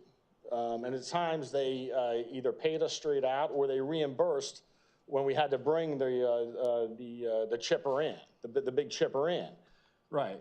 So Hellertown's going to keep that revenue now because Susie here didn't know about it to negotiate. And the three Democrats that run council didn't know anything about it to negotiate. So not only are they getting $20,000, but they're getting money from Williams Township and any other township that they want to charge. And we're not seeing a dime of it. Hellertown has entered into a separate fee-for-services agreement with Williams Township for that. Right, yes. Right. But we're splitting the cost. No, we're not splitting the cost. Sure we are. We're giving them $20,000 a year. It doesn't cost more than 20. We may be paying more. It's a fee for services. It's not a splitting the costs. You didn't even know about it. I clearly you didn't even know about I just referenced it. Yeah, so you didn't even know about it. So these are the people we have negotiating for us. They're really in the pocket. They're Democrats and the Hellertown is Democrat. Can we put up the other thing? We gave them $100,000 for the library recently. Can you put up this is what Tom Rieger puts out. First of all, it says congratulations to Terry Fandom as counsel. No, go all the way out. Counsel, all the way out. As council's new vice president. Supposed to be apostrophe there. Also, thank you for the community for their continued support. It's the wrong there. THEIR. Trust and guidance, we choose has two O's, CHOOSE, our destiny. So this is the president of council. This is Tom Rieger, the president of Hellertown Council. We give him $100,000 for the library. He won't even walk in there and use the dictionary to learn how to spell a word and use grammar. And this is a guy that out-negotiated Susie on this deal. Unbelievable. I don't think we should enter into this. I think it should be tabled so that township residents have a chance to read it and comment on it on our December 18th meeting. You put it on the agenda for December 18th. Let residents come and comment on it. Don't hide the agreement, and let them comment on it. And then if you want to pass it, then you pass it. Then you might even have my vote if you straighten a couple things out and let the public weigh in on it. So my motion is to not accept it, to table it. Well, that's not the motion. We already have a motion that's been A seconded. motion to hide it. Well, You can always revoke. You can always revoke your motion. Oh. Yeah, you'd rather hide it. Priscilla, do you want to make comments on this? Yes, I'd like to. Can you hear me? Yes. She sounds like the Charlie Brown person on the phone. What's the Charlie Brown person on the phone? What's that character? What's it? Can you hear me? That's a teacher. That's right. The Charlie Brown teacher. Stop interrupting me. Stop being rude. I was just like the Charlie Brown teacher. I am pleased that we were able to accomplish a great start to mending our relationship with the Hellertown. Looking forward to working jointly with the district and restarting the COG, instrumental in of government, started as an committee in the district and the borough, involved in the partnership. What is the teacher's name?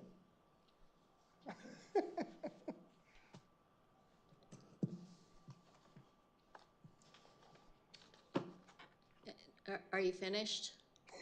I'm sorry, it is hard to hear. Are you finished, Priscilla? Yes, I am.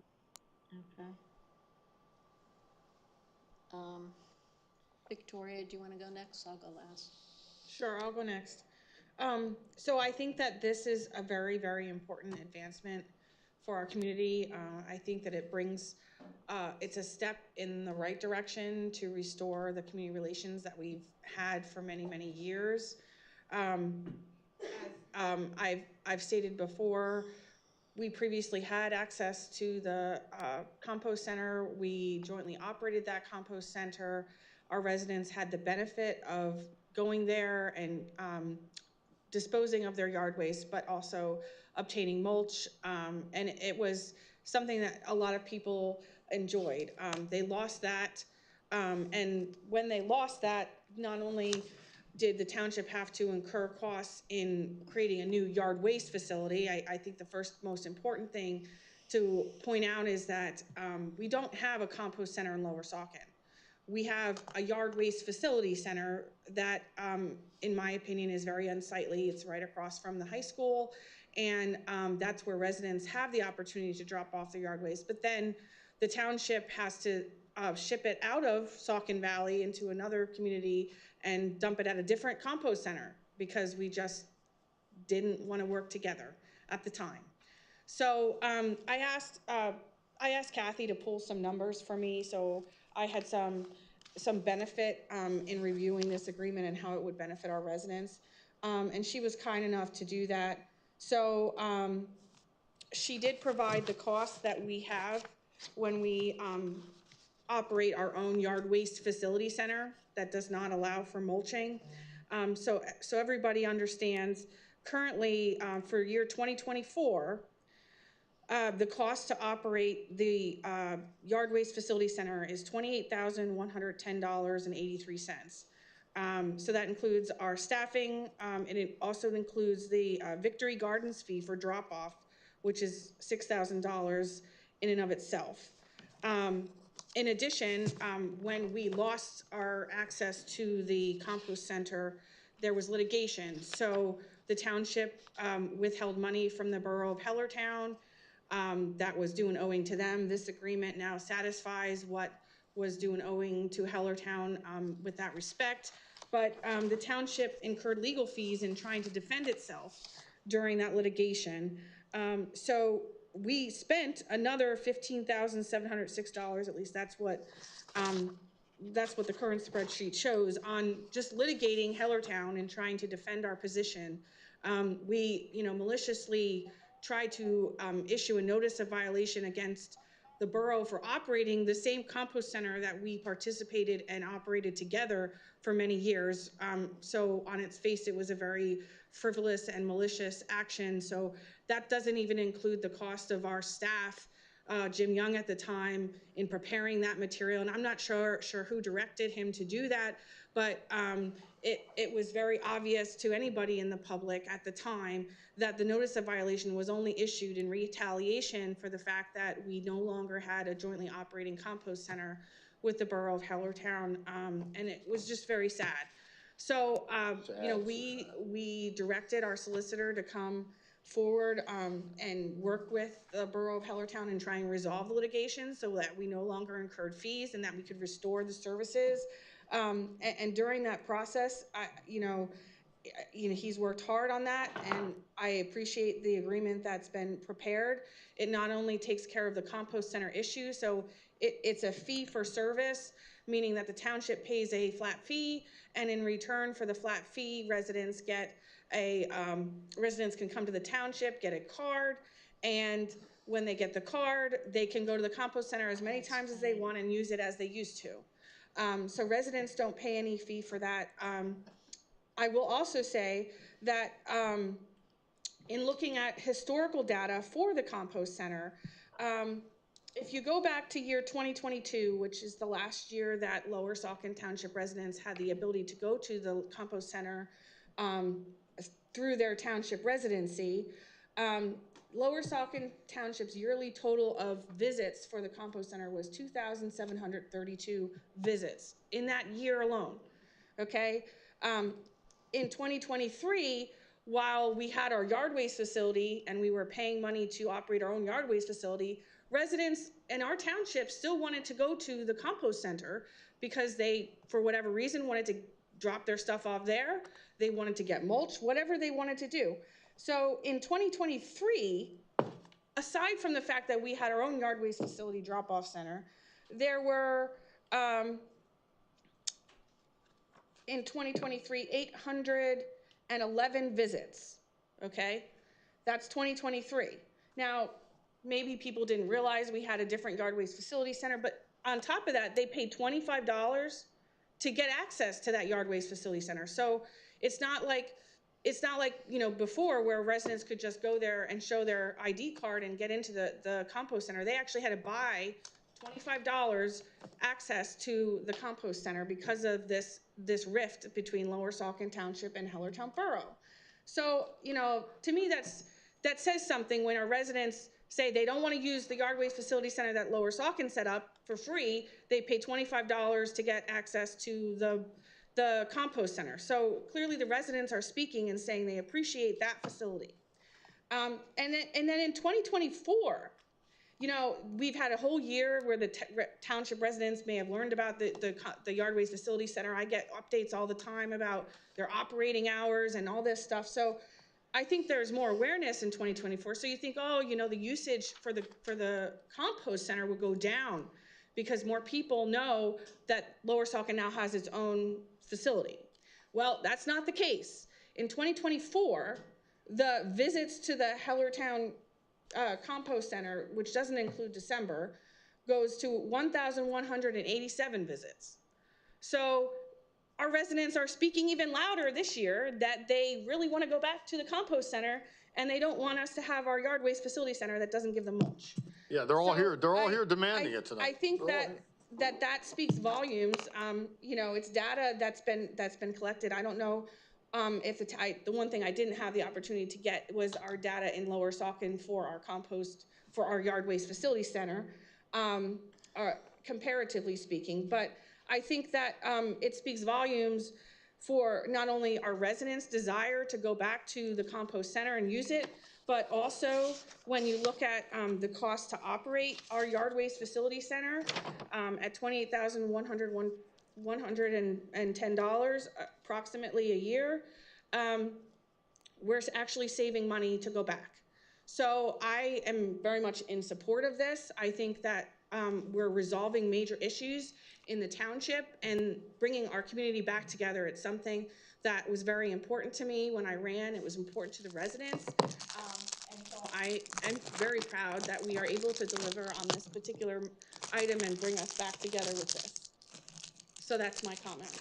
All right. I never received one email from a resident about the compost center. I Not one. have, Over the well, last 2 they're years. apparently using it, and No it's one's my here. turn to speak, Tom, so. No, for- Just a orange couple card. comments and benefits that I see in this, other than, you know, the monetary cost. We also had our staff out there working, so we know the road crew always seems to have more work than they have hours in the day and people to do. And we were staffing that with road crew members and paying them overtime as well. So now the compost center will be operated just by Hellertown. We pay the fee for the service, and our road crew guys can do the township work that needs to be done here. So that's one benefit. Another in this package was to restart the COG agreement, and that is simply between the Saucon Valley School District, the Hellertown Borough, and the township, so that we can communicate and So Lower work on Saucon can things pay that for them. affect all of us, so we can discuss them in an organized manner. And then also with the pool passes, this was part of this agreement as well. It's going to streamline the way that passes are sold, where residents now can just come to the township and buy their pool pass. They're not going to Hellertown, buying it, coming back here to get a refund on that, so it'll be easier. So those are benefits, and those are my comments. Copy, they can still go to Southern Lehigh Can we Pool? have a roll call? For public comment. Sorry. Come on, get your act together. Kathy, Yeah, Tom. can they still go to Southern Public Lehigh? comment. And get a pass? That was in the budget, right? We didn't make any modifications to the budget in regards, because obviously we didn't know this. That'll have to come back to council for a decision at a later date. Okay, go ahead. For me, Laura? Yes. It's Cheyenne Ryman again. I do not understand why that would be something that wouldn't be presented to the public. When you say, trust us, this is what you believe makes sense, it's very concerning because what we've seen as a public has been not good. The only action that we've seen actually come out of this council in the 12 months, almost a year that he's been sitting there, is just dismantling of staff. You ran Mark out of here, you ran Jim out of here. This gentleman seems great, that's not a knock on you. But we're sitting here, we're not doing well. And those are the things we see. So the things that we don't see, what's happening there? And then you run on a platform of, oh, let's get rid of the landfill, let's close the landfill, we're gonna replace it with development. And then your opportunity to do that, here comes St. Luke's, who doesn't pay property tax. So you roll out the red carpet for development, that's not gonna replace lost revenue. It doesn't make sense. So why would we sit here and just say, I think this is right, I believe. Nobody cares what you think or believe. We wanna see it and we wanna be able to have comments on this ourselves, and you should be wanting to hear what the public says. You're up there in an elected position, not a guaranteed or a right position. And I'll sit down now so I don't use up too much time, Laura, keep you happy. Lost Oh, Ray. the orange card? Lost Ray. She's lost.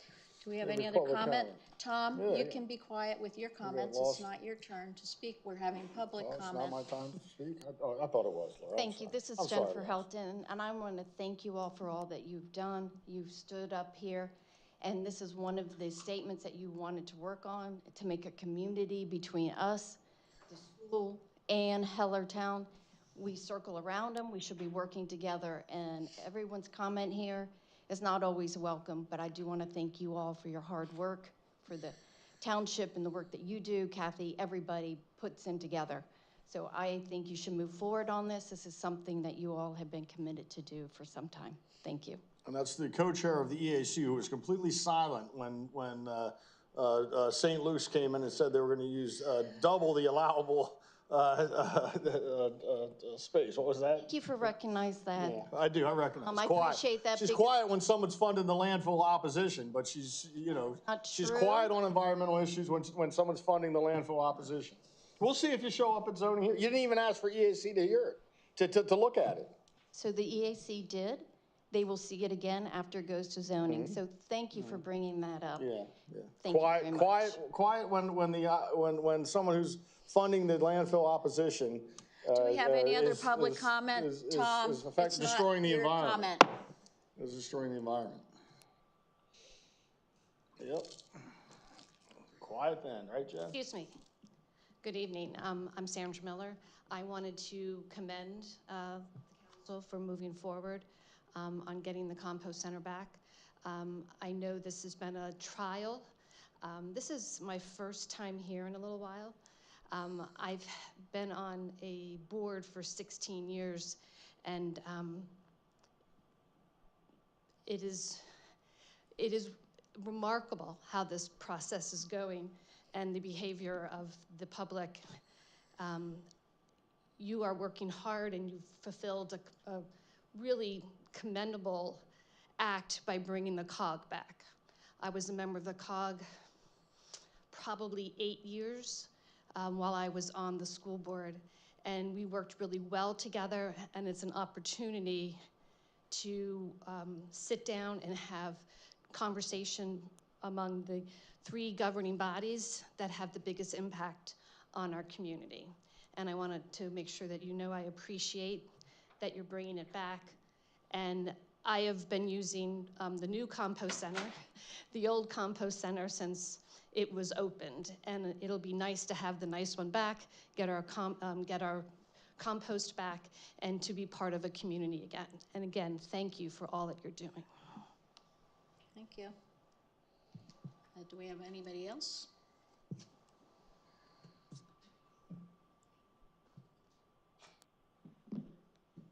All right, as far as the compost center, I just don't understand it.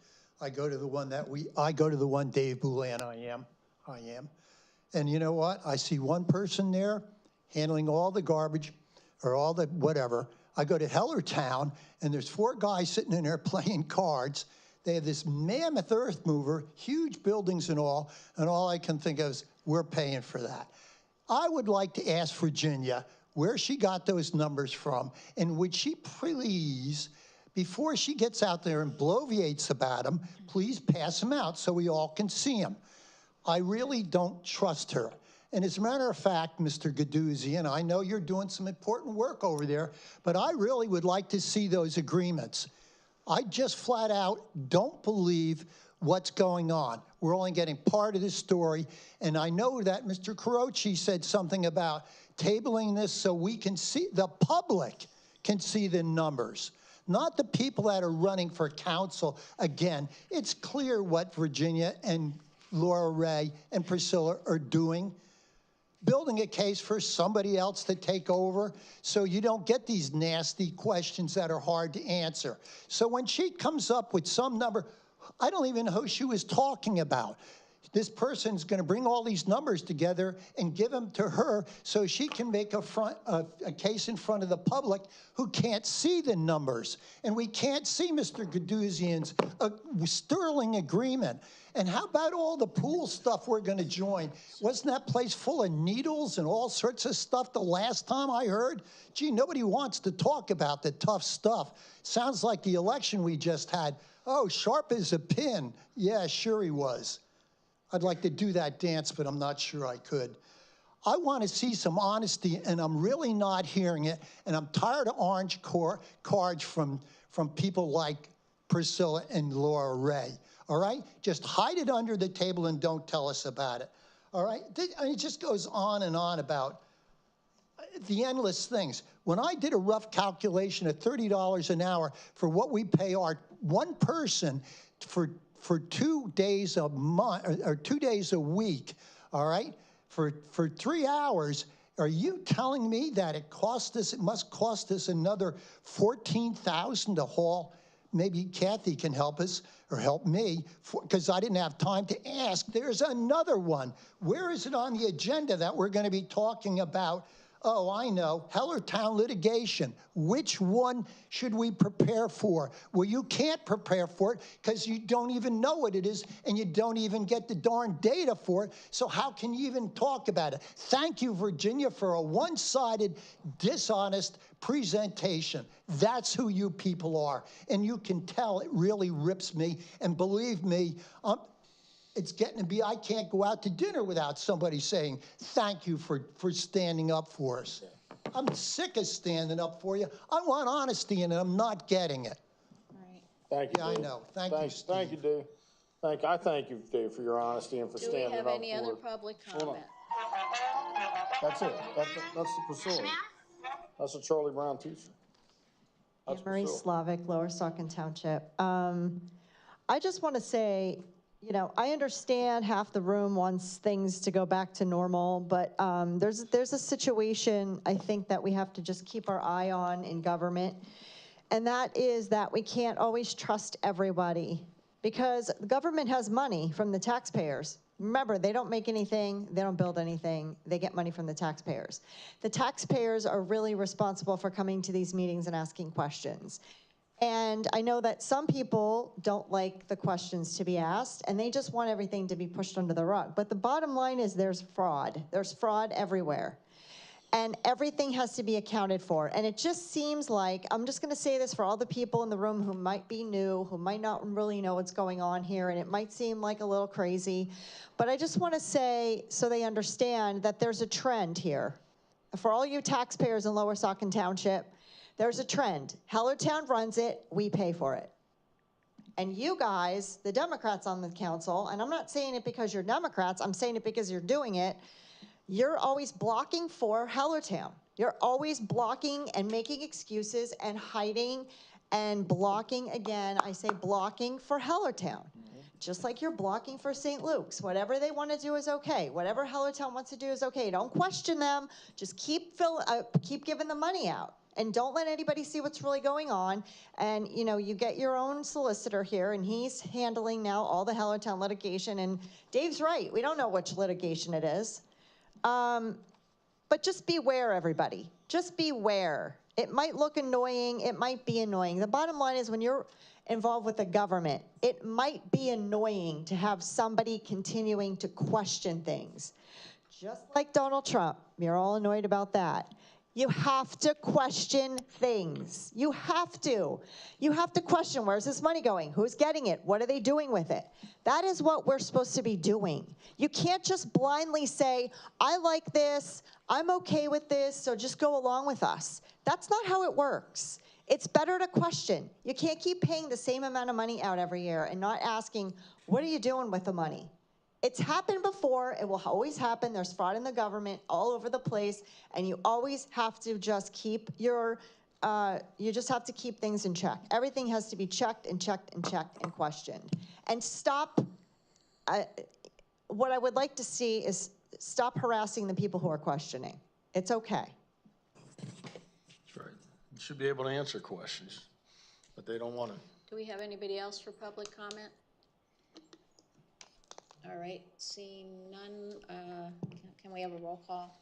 Ms. Ray? Yes. Ms. DeLeon? Yes. Ms. Alpaf Cordero? I'm voting yes. I just want to ask you a question before you move on.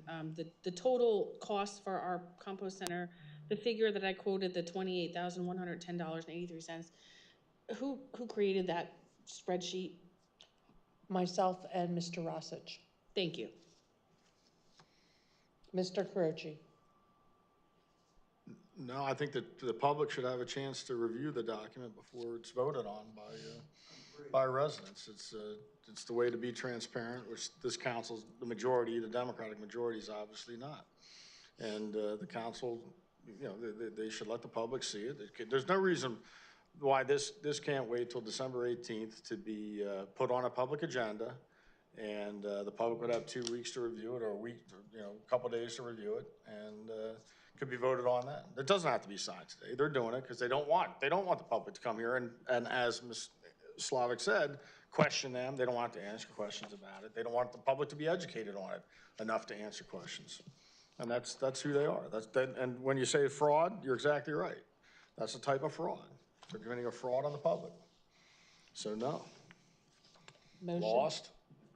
Motion passes 3-1. Mr. Bononis absent. Okay.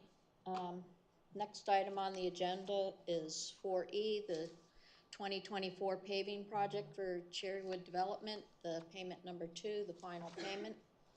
Hanover Engineering Associates is recommending final payment to Barker & Barker Paving in the amount of $38,668 for the Cherrywood Development paving project. The final payment is conditional upon the township receiving the 18-month maintenance bond and the signed certificate of completion by the contractor. Brian, do you have commentary? They are finished. They did the remaining punch list items and have submitted the bill, which is essentially the retainage we were holding. So we'll monitor the project during the 18-month maintenance period before you release the maintenance bond, but they are done. Okay, great. I would make a motion to approve the final payment to Barker & Barker Paving Incorporated in the amount of $38,668.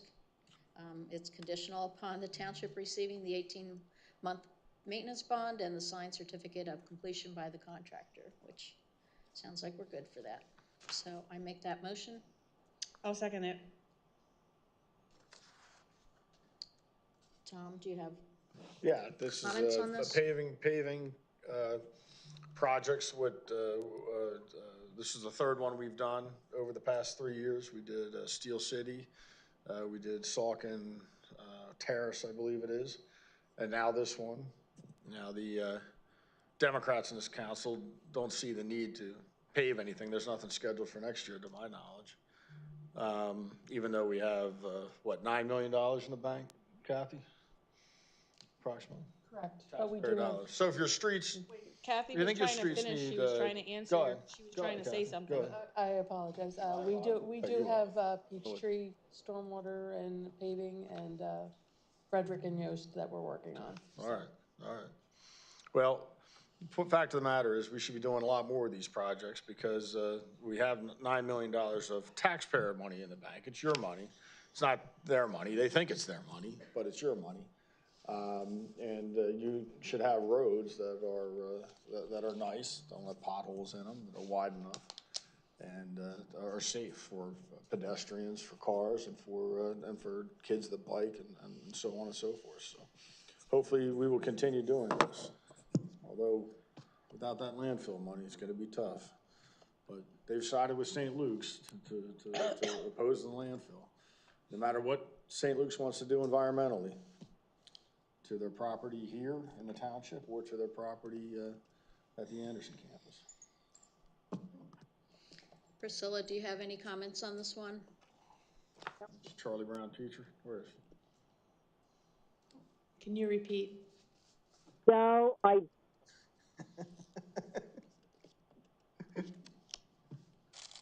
Victoria?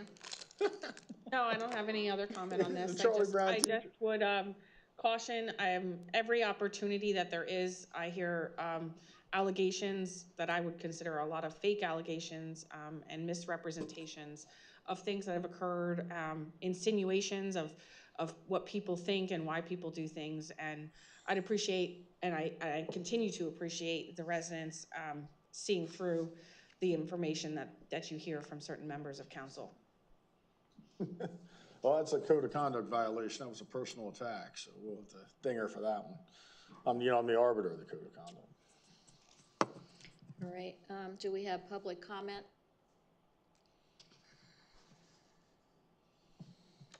Okay, seeing none, can we have a roll call? Ms. DeLeon, yes. Ms. Uptoff Cordero, Yes. Mr. Caroci, Yes. Ms. Ray. Yes. Motion passes 4-0. Mr. Bononis absent. Okay. Let me get my notes in order.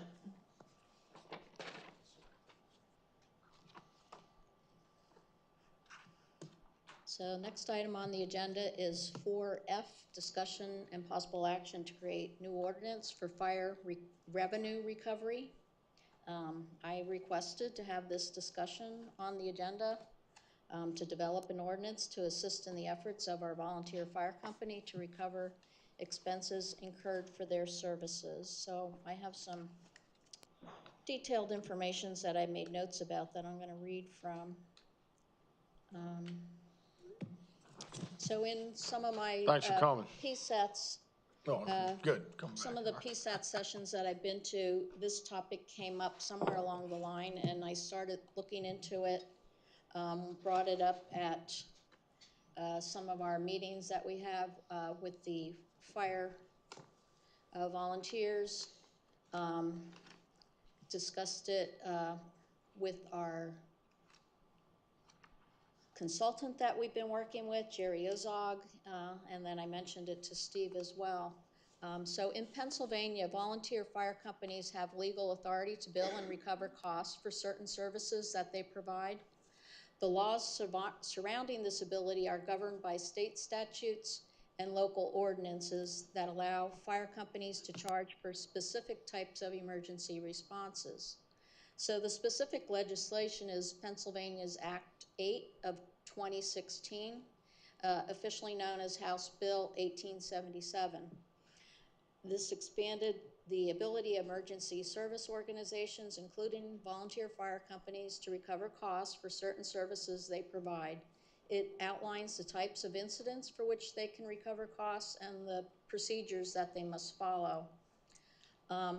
Some of the services that they can bill for include vehicle accidents, hazardous material incidents, firefighter efforts, and rescue operations.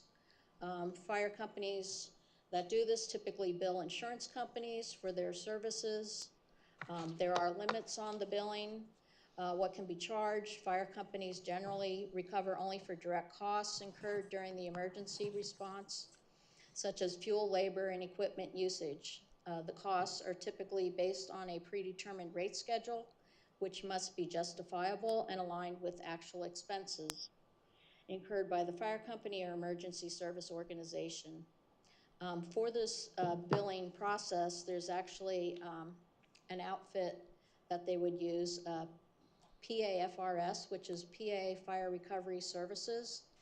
They can actually handle the billing for the fire company using the NFIRS report that are filed, and the NFIRS, I wrote down that acronym, it's National Fire Incident Reporting System. So they have an approved listing of the services and billing amounts that are allowed. So what I learned is that previously, the only thing that the fire company has been billing for is when there's spills. That's the only thing that our township ordinance allows for. It's covered in Chapter 97 of our township code under hazardous materials.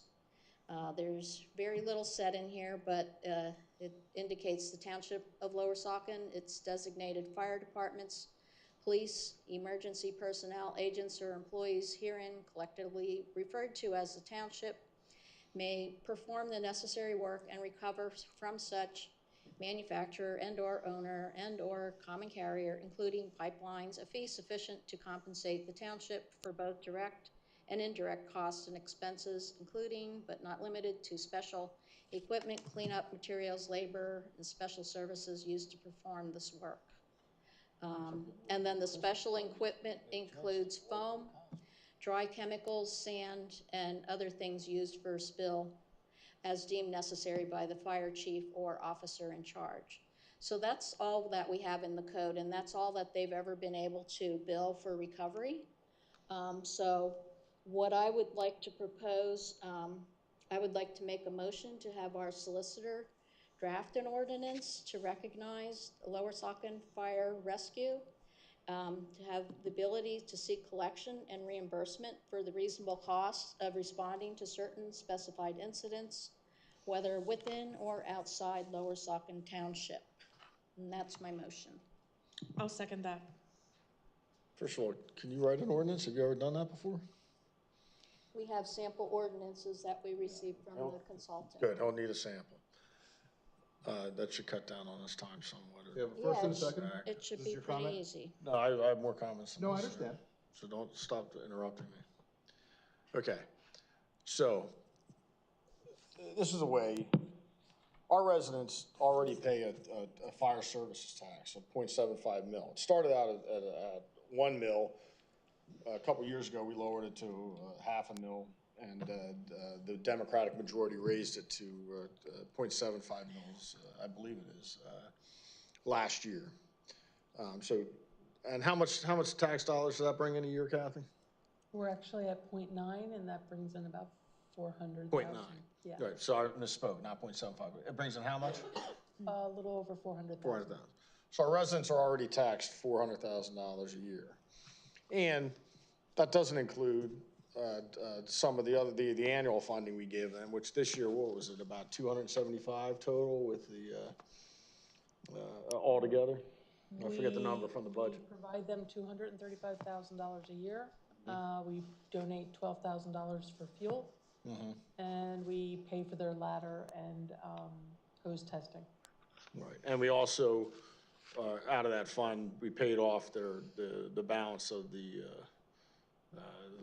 ladder truck plus the loan, so they got another 400,000. The amounts that I had just relayed come out from the general fund, and the ladder truck would come out of the tax revenue for the 0.9. Right. See, I mean, I'd be fine with the ordinance if we charged Lower Saucon Township residents for those things. For example, we go to St. Luke's Fountain Hill. You know, I think we've gone over 100 times over the past 4 or 5 years, and we don't charge them. They don't even make a donation. They don't pay school taxes or property taxes. But, I mean, I feel like this is just another way to tax our residents, right? They don't want to raise the fire services tax. They already raised that last year, so now they're just trying to collect money this way, by, in effect, double charging our residents. I thought the 0.9% fire tax was for services. I mean, we buy the trucks that they provide the services with. It just seems the way, they made some promises when they campaigned, these Democrats, to fire services, that they would try and get them paid, and they want a paid fire commissioner and all this stuff, and they're finding it very difficult to do without raising revenue taxes. But I don't think our residents should be double taxed, which in effect we are, because again, we pay a 0.9% fire service, which is separate from your property taxes. And that should cover these incidents. You know, you're double taxing our residents for the same service, basically. The service isn't any different. Service is exactly the same. They just want to charge for the service now. You know, so again, you're shifting the cost burden to our residents. And it's a tax, whether you call it a tax or not, that is a tax, because our residents have to pay. You can call it a user tax, which it is. Only if they use it will they have to pay, but then get rid of the fire services tax, you know, so that the people who don't use it don't have to pay, you know, but none of that. They won't. We'll see. I'm sure this ordinance they'll you know, have executive session on for forever. You'll be lucky to see it, you know, an hour or two before they vote on it. Got Susie here, who's never written an ordinance for a township before, to my knowledge. So hopefully it won't get challenged in court, and that'll cost us even more money. But I don't think it's a good idea. I don't care if you charge people outside the township. I don't like charging township residents.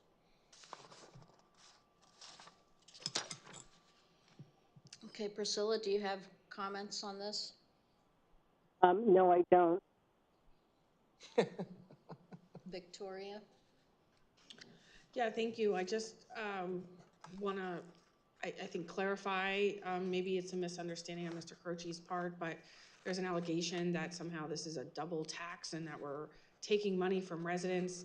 What this proposal is doing is simply giving the fire company the opportunity to pursue reimbursement for expenses they incur for an incident to an insurance company. So when somebody gets into an accident on the road, and the fire company responds, that person is already having an insurance claim already involved in their situation.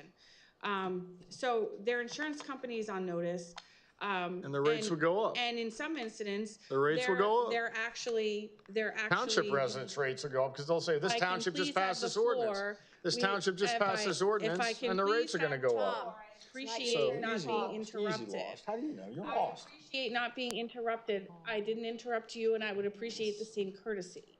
So to allege that this is somehow taxing residents, as I indicated before, the person would already have an insurance claim. And if they did not want to be charged, I am sure the fire company would be able to work with them and deal with the situation on a case-by-case basis, because this is an optional thing. It is not a mandatory thing. So if somebody was somehow uninsured or they didn't want to process something through their insurance company and the fire company responded, I'm sure there would be situations where the fire company would work for them. But in many situations, we have issues on Route 78 with people that get into accidents, commercial vehicles that are involved, and certainly our township should not be bearing the burden of that. And our fire company should be able to recoup that expense that they incur when they go out and respond to those incidents. I think it's atrocious that somebody who used to be a fire services liaison would sit here and try every way, shape, and form to try and defund our fire company and prevent them from receiving the compensation that would really be back to our residents. So when the fire company gets reimbursement, it only benefits the residents, because the residents come and they're able to get more equipment, they're able to get newer equipment, they're able to help fund a building, they're able to fund a new fire truck, whatever it may be. So that's another issue, to insinuate that somehow people are profiting off of this, that volunteers that spend their time are profiting off of this ordinance at the expense of our residents is ridiculous. And I think it's atrocious. And everybody should know and remember that you have members of council that used to be supportive of something, and now that they don't have control anymore, they're going to just obstruct. Thank you. Rates will go up, but if this ordinance passed, the insurance companies find out about it and they raise residents' rates. That's how that works. And you better check that she gives us I-78 example. She better check that that's allowed. We get money from the state for accidents. The fire company does, yes. And so they better make sure that applies to those accidents. And yeah, somehow she knows the fire company's just going to work with people if you don't have insurance. And I'm sure we'd hear about it if they didn't. If they have a motorist who doesn't have insurance, it's a violation of the law. They should be calling the police. Well, there you go. Then I guess they aren't going to be paying out of pocket. Some people choose not to report to their insurance So the company. burden will fall on us, the taxpayers. Don't have it reported on their insurance. But I'm sure we will hear if somebody has an issue. So currently, all the burden falls on Lower Saucon Township for all the people that they cover that are not residents and not paying. I said charge non-residents. Okay, well, possibly we can look at that. Possibly. Well, then how's the burden? I don't know if they're allowed to do the ordinance like that. We'd need to find out. Public comment. Well, yeah, I agree we need to find out. But how can you say the whole burden falls to township residents? Well, right now, if we write it where they think. I agree, but you don't know that. I don't know that either. But at least I can admit I don't know that. Public comment, I think. All right. You don't know that though. And he doesn't know it either. I guarantee you that. I do know they're only allowed to bill for the spill. That's all we allow. He's going to charge the taxpayers $180 to research and find out because he doesn't know it. All right. Do we have public comment?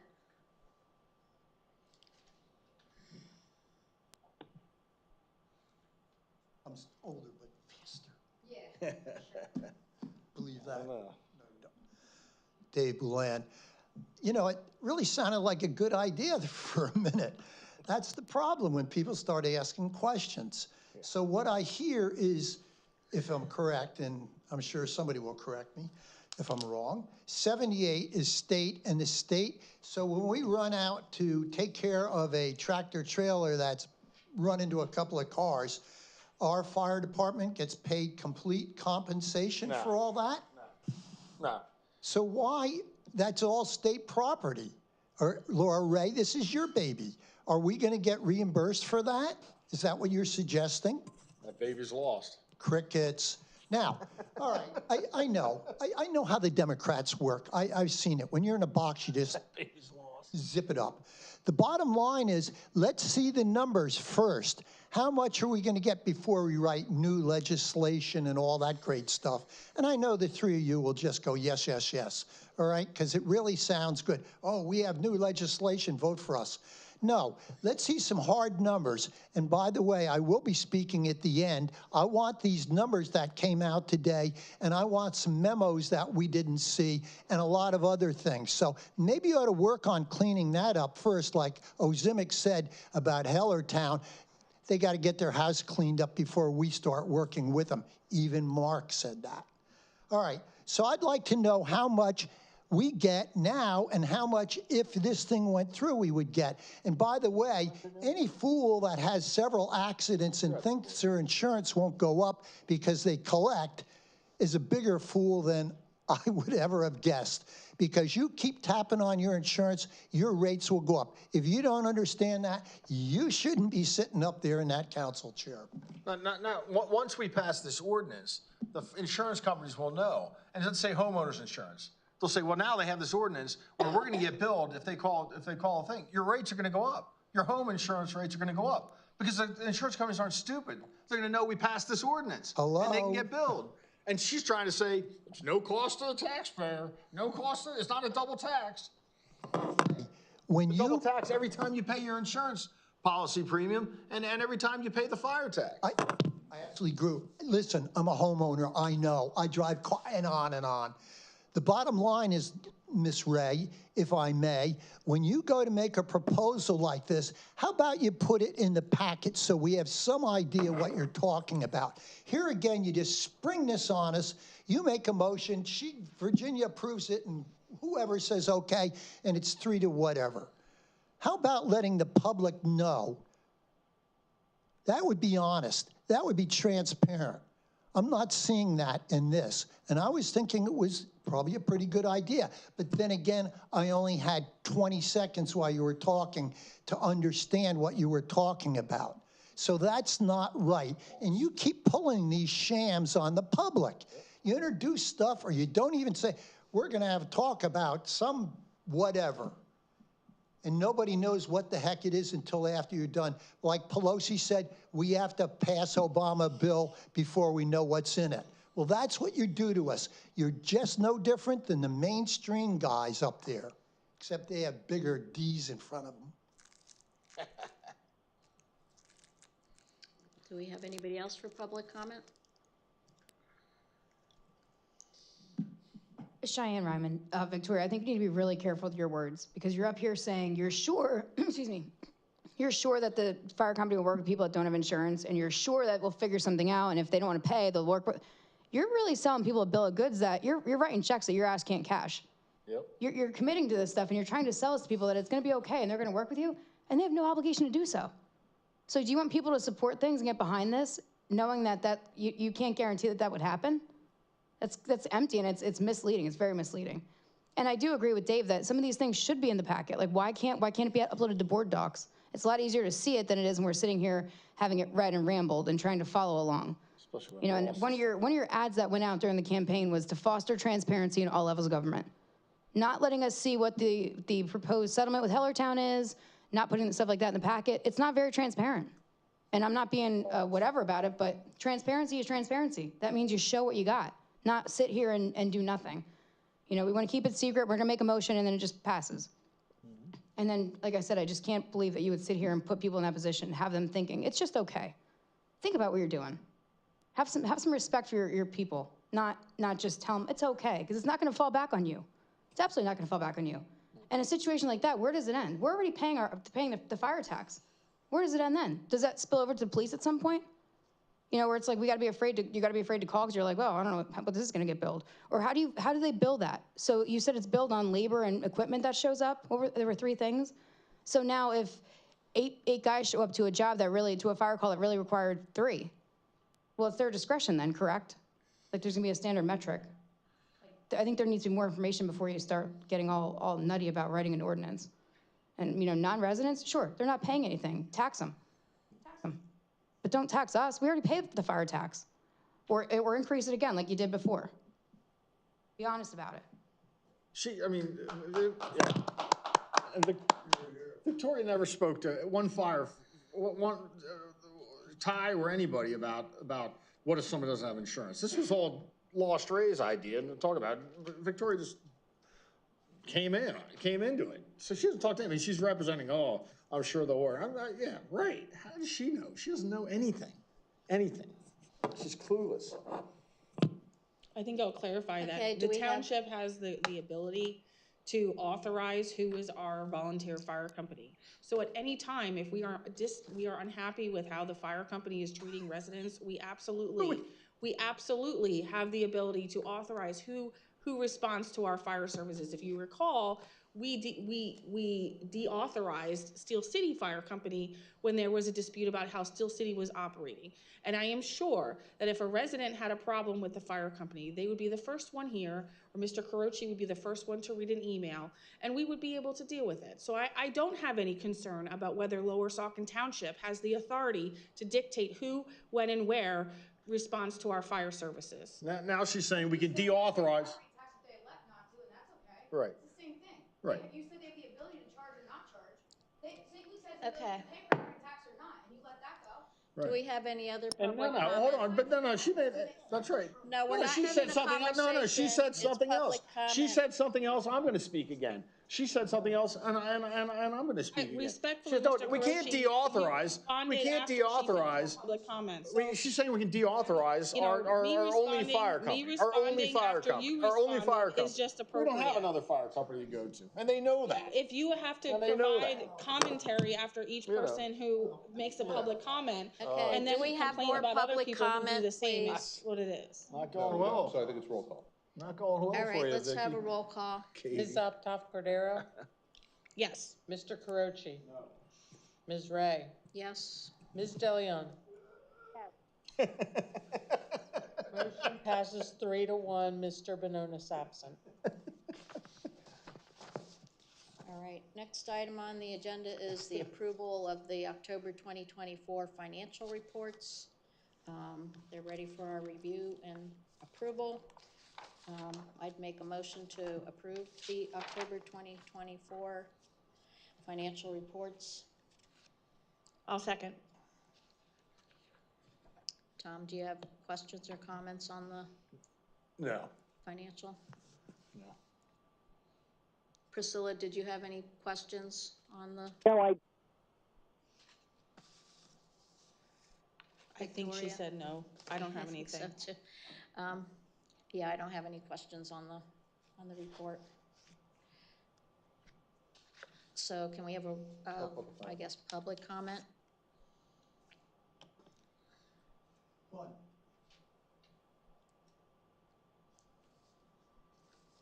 I really appreciate Kathy doing that. The thing that I would like during, and I said this before, during discussion of the budget, just issue the numbers that you're talking about. Either, you know, it's on page 7, it's 903, section whatever not. It's really helpful to follow that. And actually, the changes you made, that I got lost in that. I didn't know where you were. And so that's helpful. It's helpful because when you understand what you, Kathy Gorman, have put together, it's spectacular, and it's like a beautiful painting. And I can't thank you enough for doing it, including the comments that you've made down below. You've answered most of the questions that I have just by doing that, and I have to applaud you for it. So that's my comment, and just keep doing it, because all other people are as clear as mud, and all this chatter, and I want to apologize and all. You don't ever have to do that, because there's no need to, because it is crystal clear. There are others that have to reiterate and apologize for everybody but themselves when they're word salad types. They just keep on yakking. They like to hear themselves. You don't. God bless you.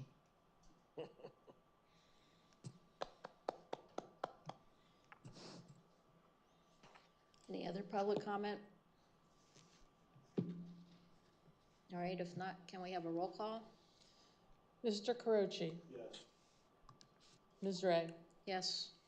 Ms. DeLeon?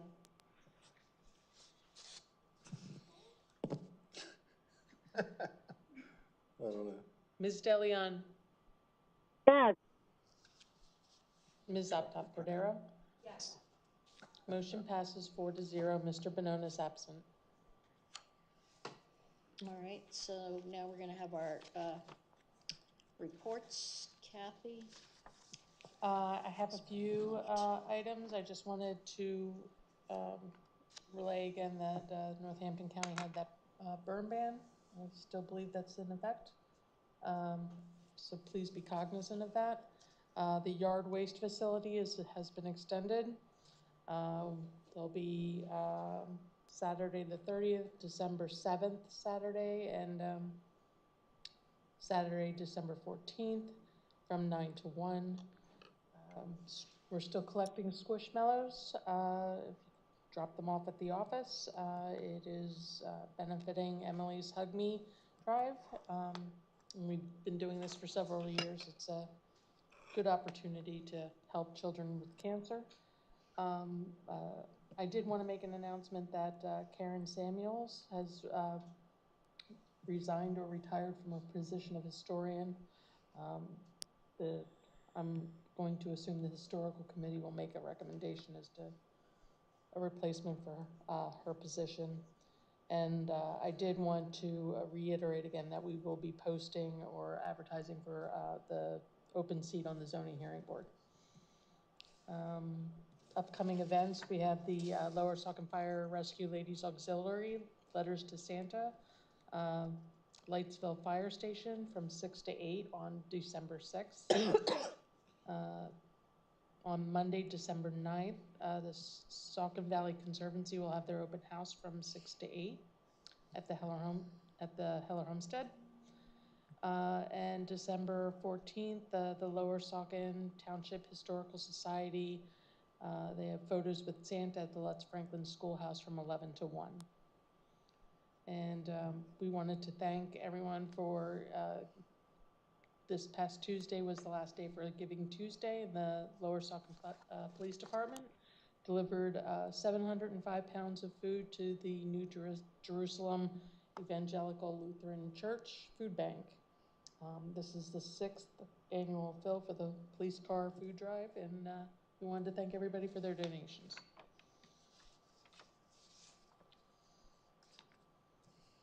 All right. Go through council. Tom, do you have a report? Yeah, I want to clarify some numbers that I was rudely interrupted on for the people out there to understand. But the Bethlehem landfill, there's 275 acres rezoned, but only 86 of that will be disposal. And meanwhile, the St. Luke's expansion down to the river, off of 33 of their Anderson campus, will be 240 acres, all of that developed, either buildings or, those sterile buildings they have on that campus already, I guess more of them down to the water. And that will permanently destroy the land. And that's 3 times the size of the landfill. And the landfill has agreed in the host agreement to plant 4,000 trees when the landfill is full. So I wanted to make that clear. And, the reason, again, that we had the Democrats on this council support St. Luke's in this property off of 412, the old Buffalo Farm, is because they are footing the bill, at least a major part of the bill, the legal fees for the landfill opposition. And I find that disgraceful. It's total conflict. They're going to let them do whatever they want off of 412, not pay school taxes solely because they're funding the landfill litigation. So that's disgraceful. I want to thank our police that are here tonight, and our police that work very hard over the holidays. You can remind people that if you're going away for the holidays, you can notify the police department. You fill out a piece of paperwork, and they will drive by. What do you drive by twice a day usually if they fill out the paperwork and saying they're gone? They check the property for you if you're gone over the holidays. So I've used that, and it's I think really good. But set your house alarms too, everybody. And I want to thank our firefighters and also our township staff at the end of the year here. Democratic majority didn't see fit enough to give you bonuses like we have the past couple of years, but you have my appreciation, and I think you deserve the bonuses. That's why I proposed them. Thank you for all your hard work, especially in light of the Democratic majority not being able to hire a township manager, zoning officer, competent solicitor. The township staff has really pulled together, and thank you all very much for everything you do. And thank you for our junior member of council there, Sam, for being here tonight and sticking. I'm glad you got to see the end of the meeting, it looks like. Yeah. I mean, Lost didn't do too bad tonight. She actually ran a meeting, almost as, so that was pretty good. All right, I think that's it. Thanks. Priscilla, do you have a report? Charlie Brown. Here, hold on, I'll get a report. There. No, Tom, that's not necessary. That's so childish. Priscilla, do you have a report? Go on. All right, we're gonna go over to Victoria's report. Yeah, thank you. I just want to wish everybody a happy holidays, first and foremost. We're entering December. I want to thank the residents also for the opportunity to serve you this 11 months or so. It's been a pleasure, and I appreciate everybody's support. I hear from a lot of you, and I hear that some of the things that happen here, especially with conduct on our council board. I can't control the decisions of other members of council, but I can continue to promise you that I will continue to work as hard as I can to fulfill the things that you have asked us to fulfill. I want to thank Mr. Like Furchi for being, for once again, highlighting his promotion of certain businesses in our township, namely the landfill. I thought it was really interesting. He used most of his time to promote one particular entity as opposed to discussing any other various issue in the township.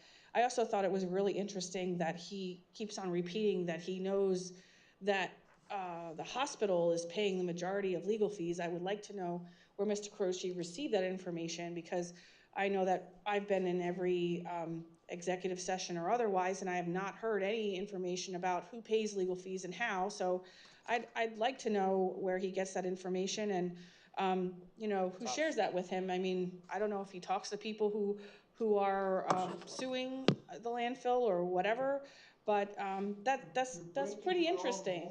So I'll wait for that, but I think it's pretty evident where he thinks things happen. And as I said earlier, a lot of times you hear a lot of fake accusations made against other people in the township, other council members, residents, and it's very disappointing that he has chosen to use his mouthpiece to not do anything constructive, but rather just attack people. So remember when she wrote a code of conduct not to attack? I want to highlight that we have a few more meetings the end of the month. I do want to thank our staff, but we have another meeting the end of this year, and that's pretty much it. All right, and I just have a short report. I met with Parks and Rec on Monday.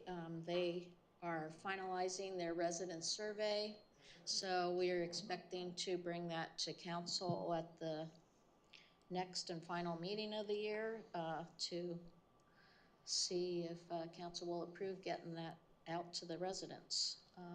That's all I have. Laura, I'm sorry, I forgot to mention, I think it would be helpful for residents to know, in light of the agreement that we entered into with Hellertown related to compost services, that we at least notify the residents that will be taking place next year, and they will have that opportunity. And I think that would be important for them to hear. The other thing, maybe since last time I know, Laura, you didn't have the opportunity to really present that information about the remaining COVID relief funds. I don't know if you have that information in front of you, but it seems like we have a more agreeable council here this evening, and a time that people might be able to hear it if you want to share it. If not, that's okay. I could probably pull it up again. I mean, I have it on my phone. I just have to find the document. I think it's important that the residents hear the information that you shared last time. It was hard to hear. It's on the screen. I can't see this.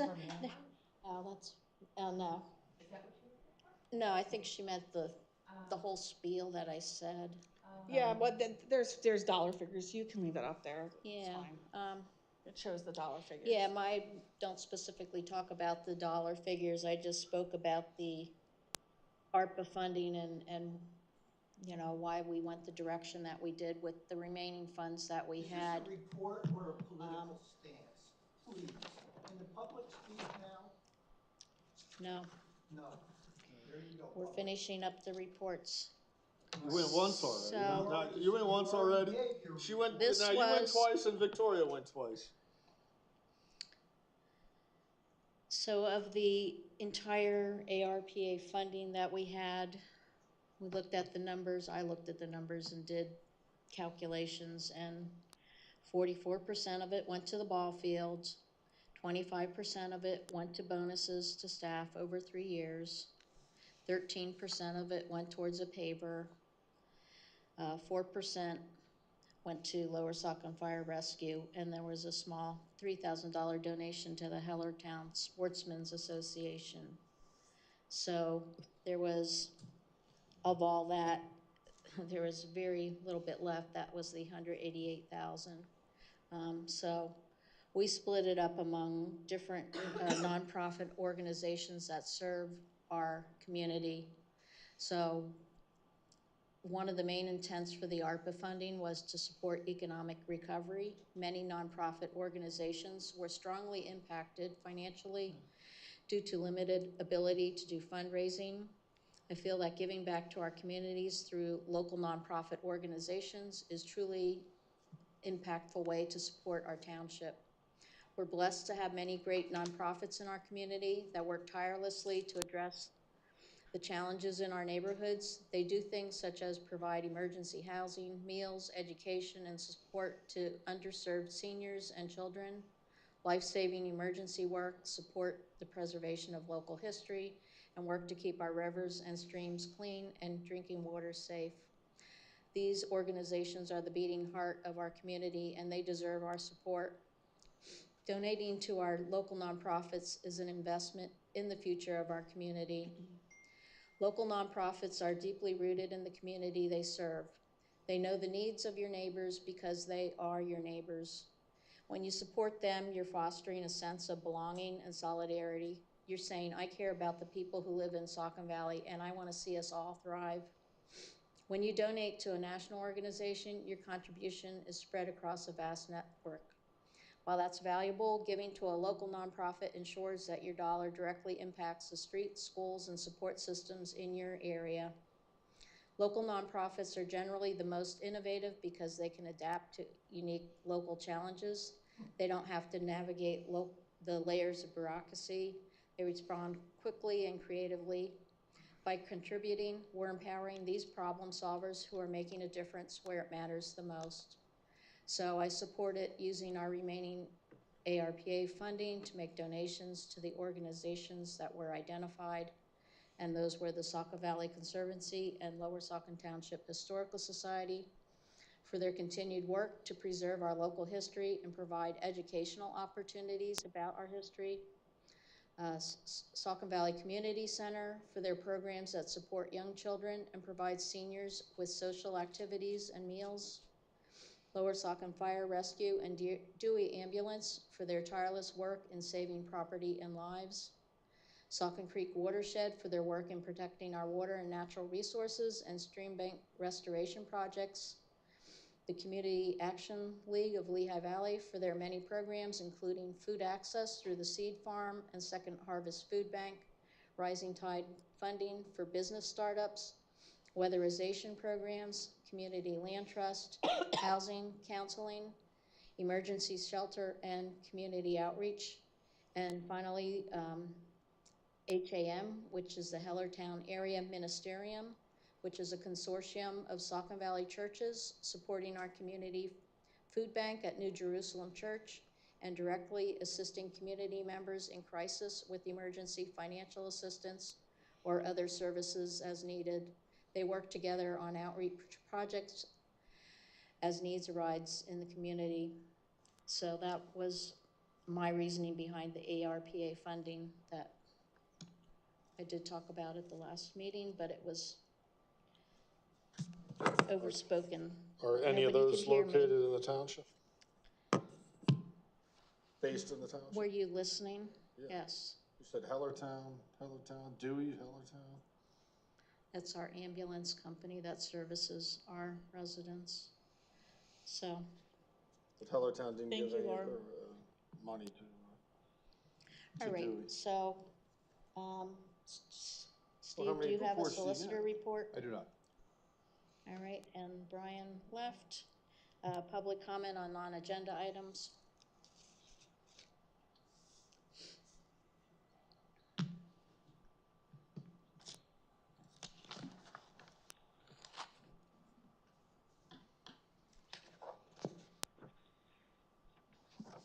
The problem is, one gets up here and makes statements and asks the council to do specific things. And I might as well go out and talk to a flagpole. Because even now, Laura Ray is disrespecting me. Caduzian's on his gosh only knows what. And Double bill on the township. He's doing emails for work and charging us $180 an hour to be here. you talk about disrespect. Well, I'll tell you, Victoria over here, with her phony, we're going to do this, that, and the other, and everybody ought to really shape up, okay? And she did nothing but attack Tom Croce over here. I mean, she just does. She can't help herself. I understand that. But don't, please, Laura Ray, if you're running this thing, don't allow that to go on. If you want people to take you seriously, and most people don't. And that's why you get these nicknames, because you say one thing and you do the opposite. So I find that egregious, okay? Now, the other thing, I absolutely have to agree about this St. Luke's here. I mean, the bottom line is we look at the landfill, and I know the 3 Democrats in here ran on, we're going to get rid of it at all costs. We know that. If they have. But don't forget, $2+ million a year, 2.2, they give. They put in a $2 million plant to do this gas reclamation. Hey, guess what? We also make money, 10K on that, while keeping the environment. We're all our environmentalists here. They ought to be coming out of the woodwork to cheer that on. Plus, we get 10K taxes for that. And it goes on and on. They put in that filtration plant of unknown, unseen chemicals, right? Nobody about EAC says boo about that, and yet that cost $2 million. What has St. Luke's done for us? Well, let's see here. They joined a huge lawsuit because their CEO, Anderson, says he doesn't want to see a landfill. Well, gee, maybe you ought to go look at the medical waste that he dumps out all the time, too. And as Mr. Croce, I wasn't aware of that. They're building down at that river. Who says boo about that? I want to see this data. I want to see your data, and I don't want to have to do a right to know. Can you commit to that? Don't answer. We don't have all night. I want to see the recovery, the fire recovery data that you had. I want to see that report that you generated. I don't want to have to listen and make notes on it. I want to see that new memo that I heard about from St. Luke's that somebody sent out, a new memo. Do I have the latest one? No. Was it in my packet? Not the newest one. Is it posted? Was it outside? If I understand, no. I want to see, as I said, the data spreadsheet and where the data came from and who put the data into the spreadsheet.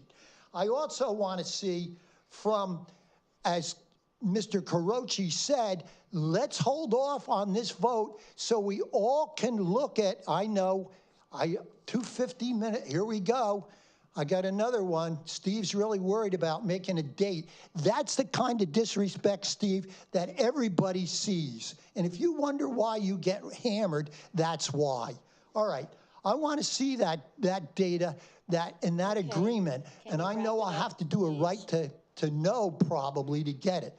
That's wrong. And Steve, you're a member of the court, you know, at least you could send it out or make it. Go ahead, Laura, keep talking. More disrespect, okay? So you want to know why it gets so bad? That's why. You guys started. And the public doesn't know, and people that want to know get disrespected, and she's still doing it. Thanks, Dave. Thanks, Dave. Let's see if somebody else is going first, though. Yeah. Yes. Do we have anybody else for public comment? Dave, you forgot your gloves. Yeah. You gotta just say your name. Yeah, my name's Joseph Brader. For the county manager position, I'm not county, excuse me, for the township manager position, what kind of requirements are you looking for a candidate? Is there anywhere where that information's found out? Job posting. Yeah, There's a job posting, although I don't know if it's active. They apparently halted this process when they hired two people that didn't show up. Well, I guess one showed up for 2 days or something, 48 hours or something like that. The other one, they didn't realize lived in New Jersey, not Pennsylvania, and had a job in New Jersey, that he wasn't leaving. Yet they put a press release out saying that they had hired him. But I think, Kathy, can you at least get the old job posting to him? Maybe they'll accept somebody's resume or somebody's resume. They give him his email. I mean, I don't know. I'm looking for someone, you know, like yourself, obviously highly intelligent, competent. Kathy fits that bill, but they won't hire her for some reason. So they're a little catty about that. That can manage people. We'll play it straight, won't be political. They've tried to hire make political hires. That's why the first two failed. Someone that'll play it straight with both Republican and Democrats, provide all information to all parties at the same time. Right now? He asked me a question. I think it kind of. See, they don't even want you to hear the answers to these questions. I don't think they're answers, it's just a lot of comments. That's how transparent. So it's comments. I mean, the gentleman came up here and he They're wanted always to give a trying to non-agenda stifle comment, and speech. you're taking his time. So someone that would stand up to them when they try I and wish he'd just shut let him people make up. his comment. He did. I'm answering your question, aren't I? You're commenting. I believe I just asked a simple question on what were you looking for a candidate? Yeah, and I was trying to tell you. Confused by it because you guys keep saying, I've been to multiple meetings. I keep hearing that you guys are looking for somebody, you're not looking for somebody. Where's the posting?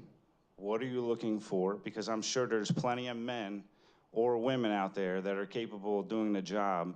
And it's a matter of, is it posted? Are you actually really trying to hire somebody? I just don't understand. Well, they want to hire somebody they can control. Yeah. So I'm just asking if there's anything out there that the public could find the job posting. At the moment. I think we were waiting till. There is an email address that anybody can submit, but there is a job posting out there, you know. It's still on our website. So that would give you all the directions that you need to, you know, if you're interested in applying or if you know somebody that is, they're more than welcome to send that information in there. All right. That's pretty vague, but I appreciate it. The application process is right there for you.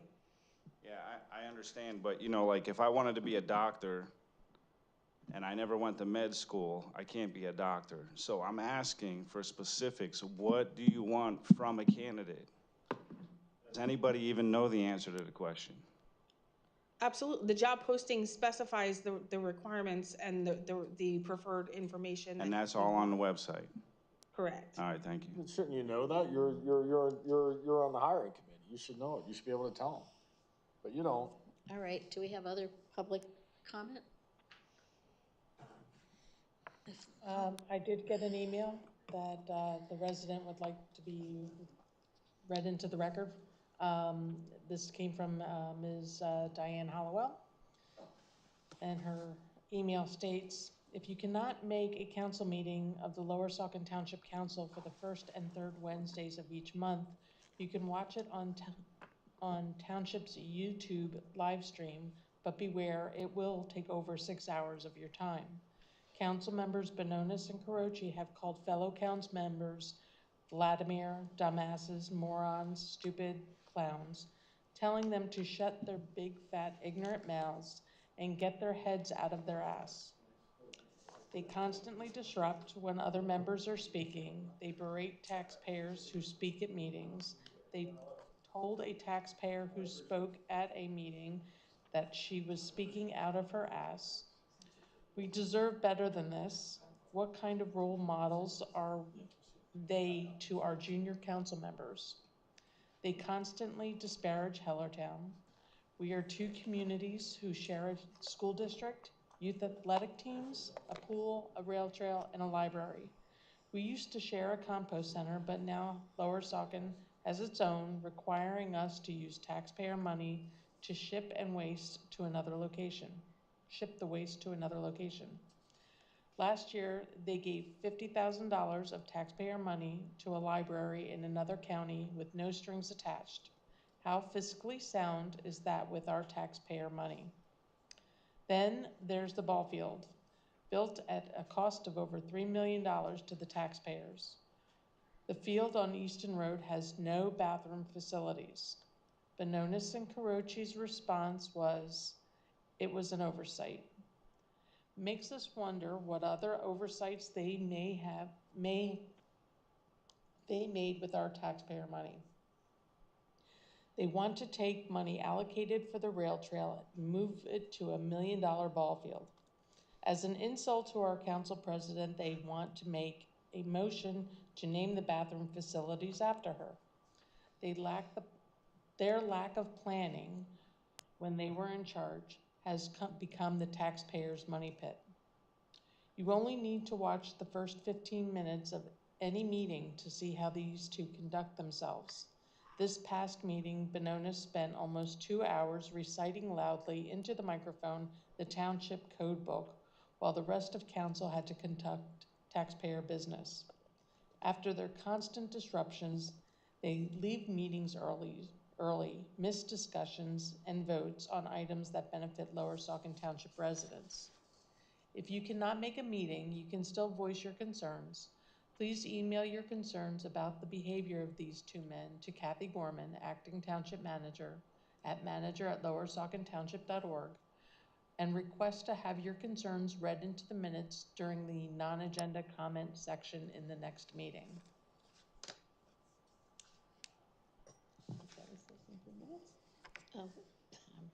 Thank you. I All think right. So I would make a motion to adjourn. I'll second that. All right, the time is 9:32 and we're out of here.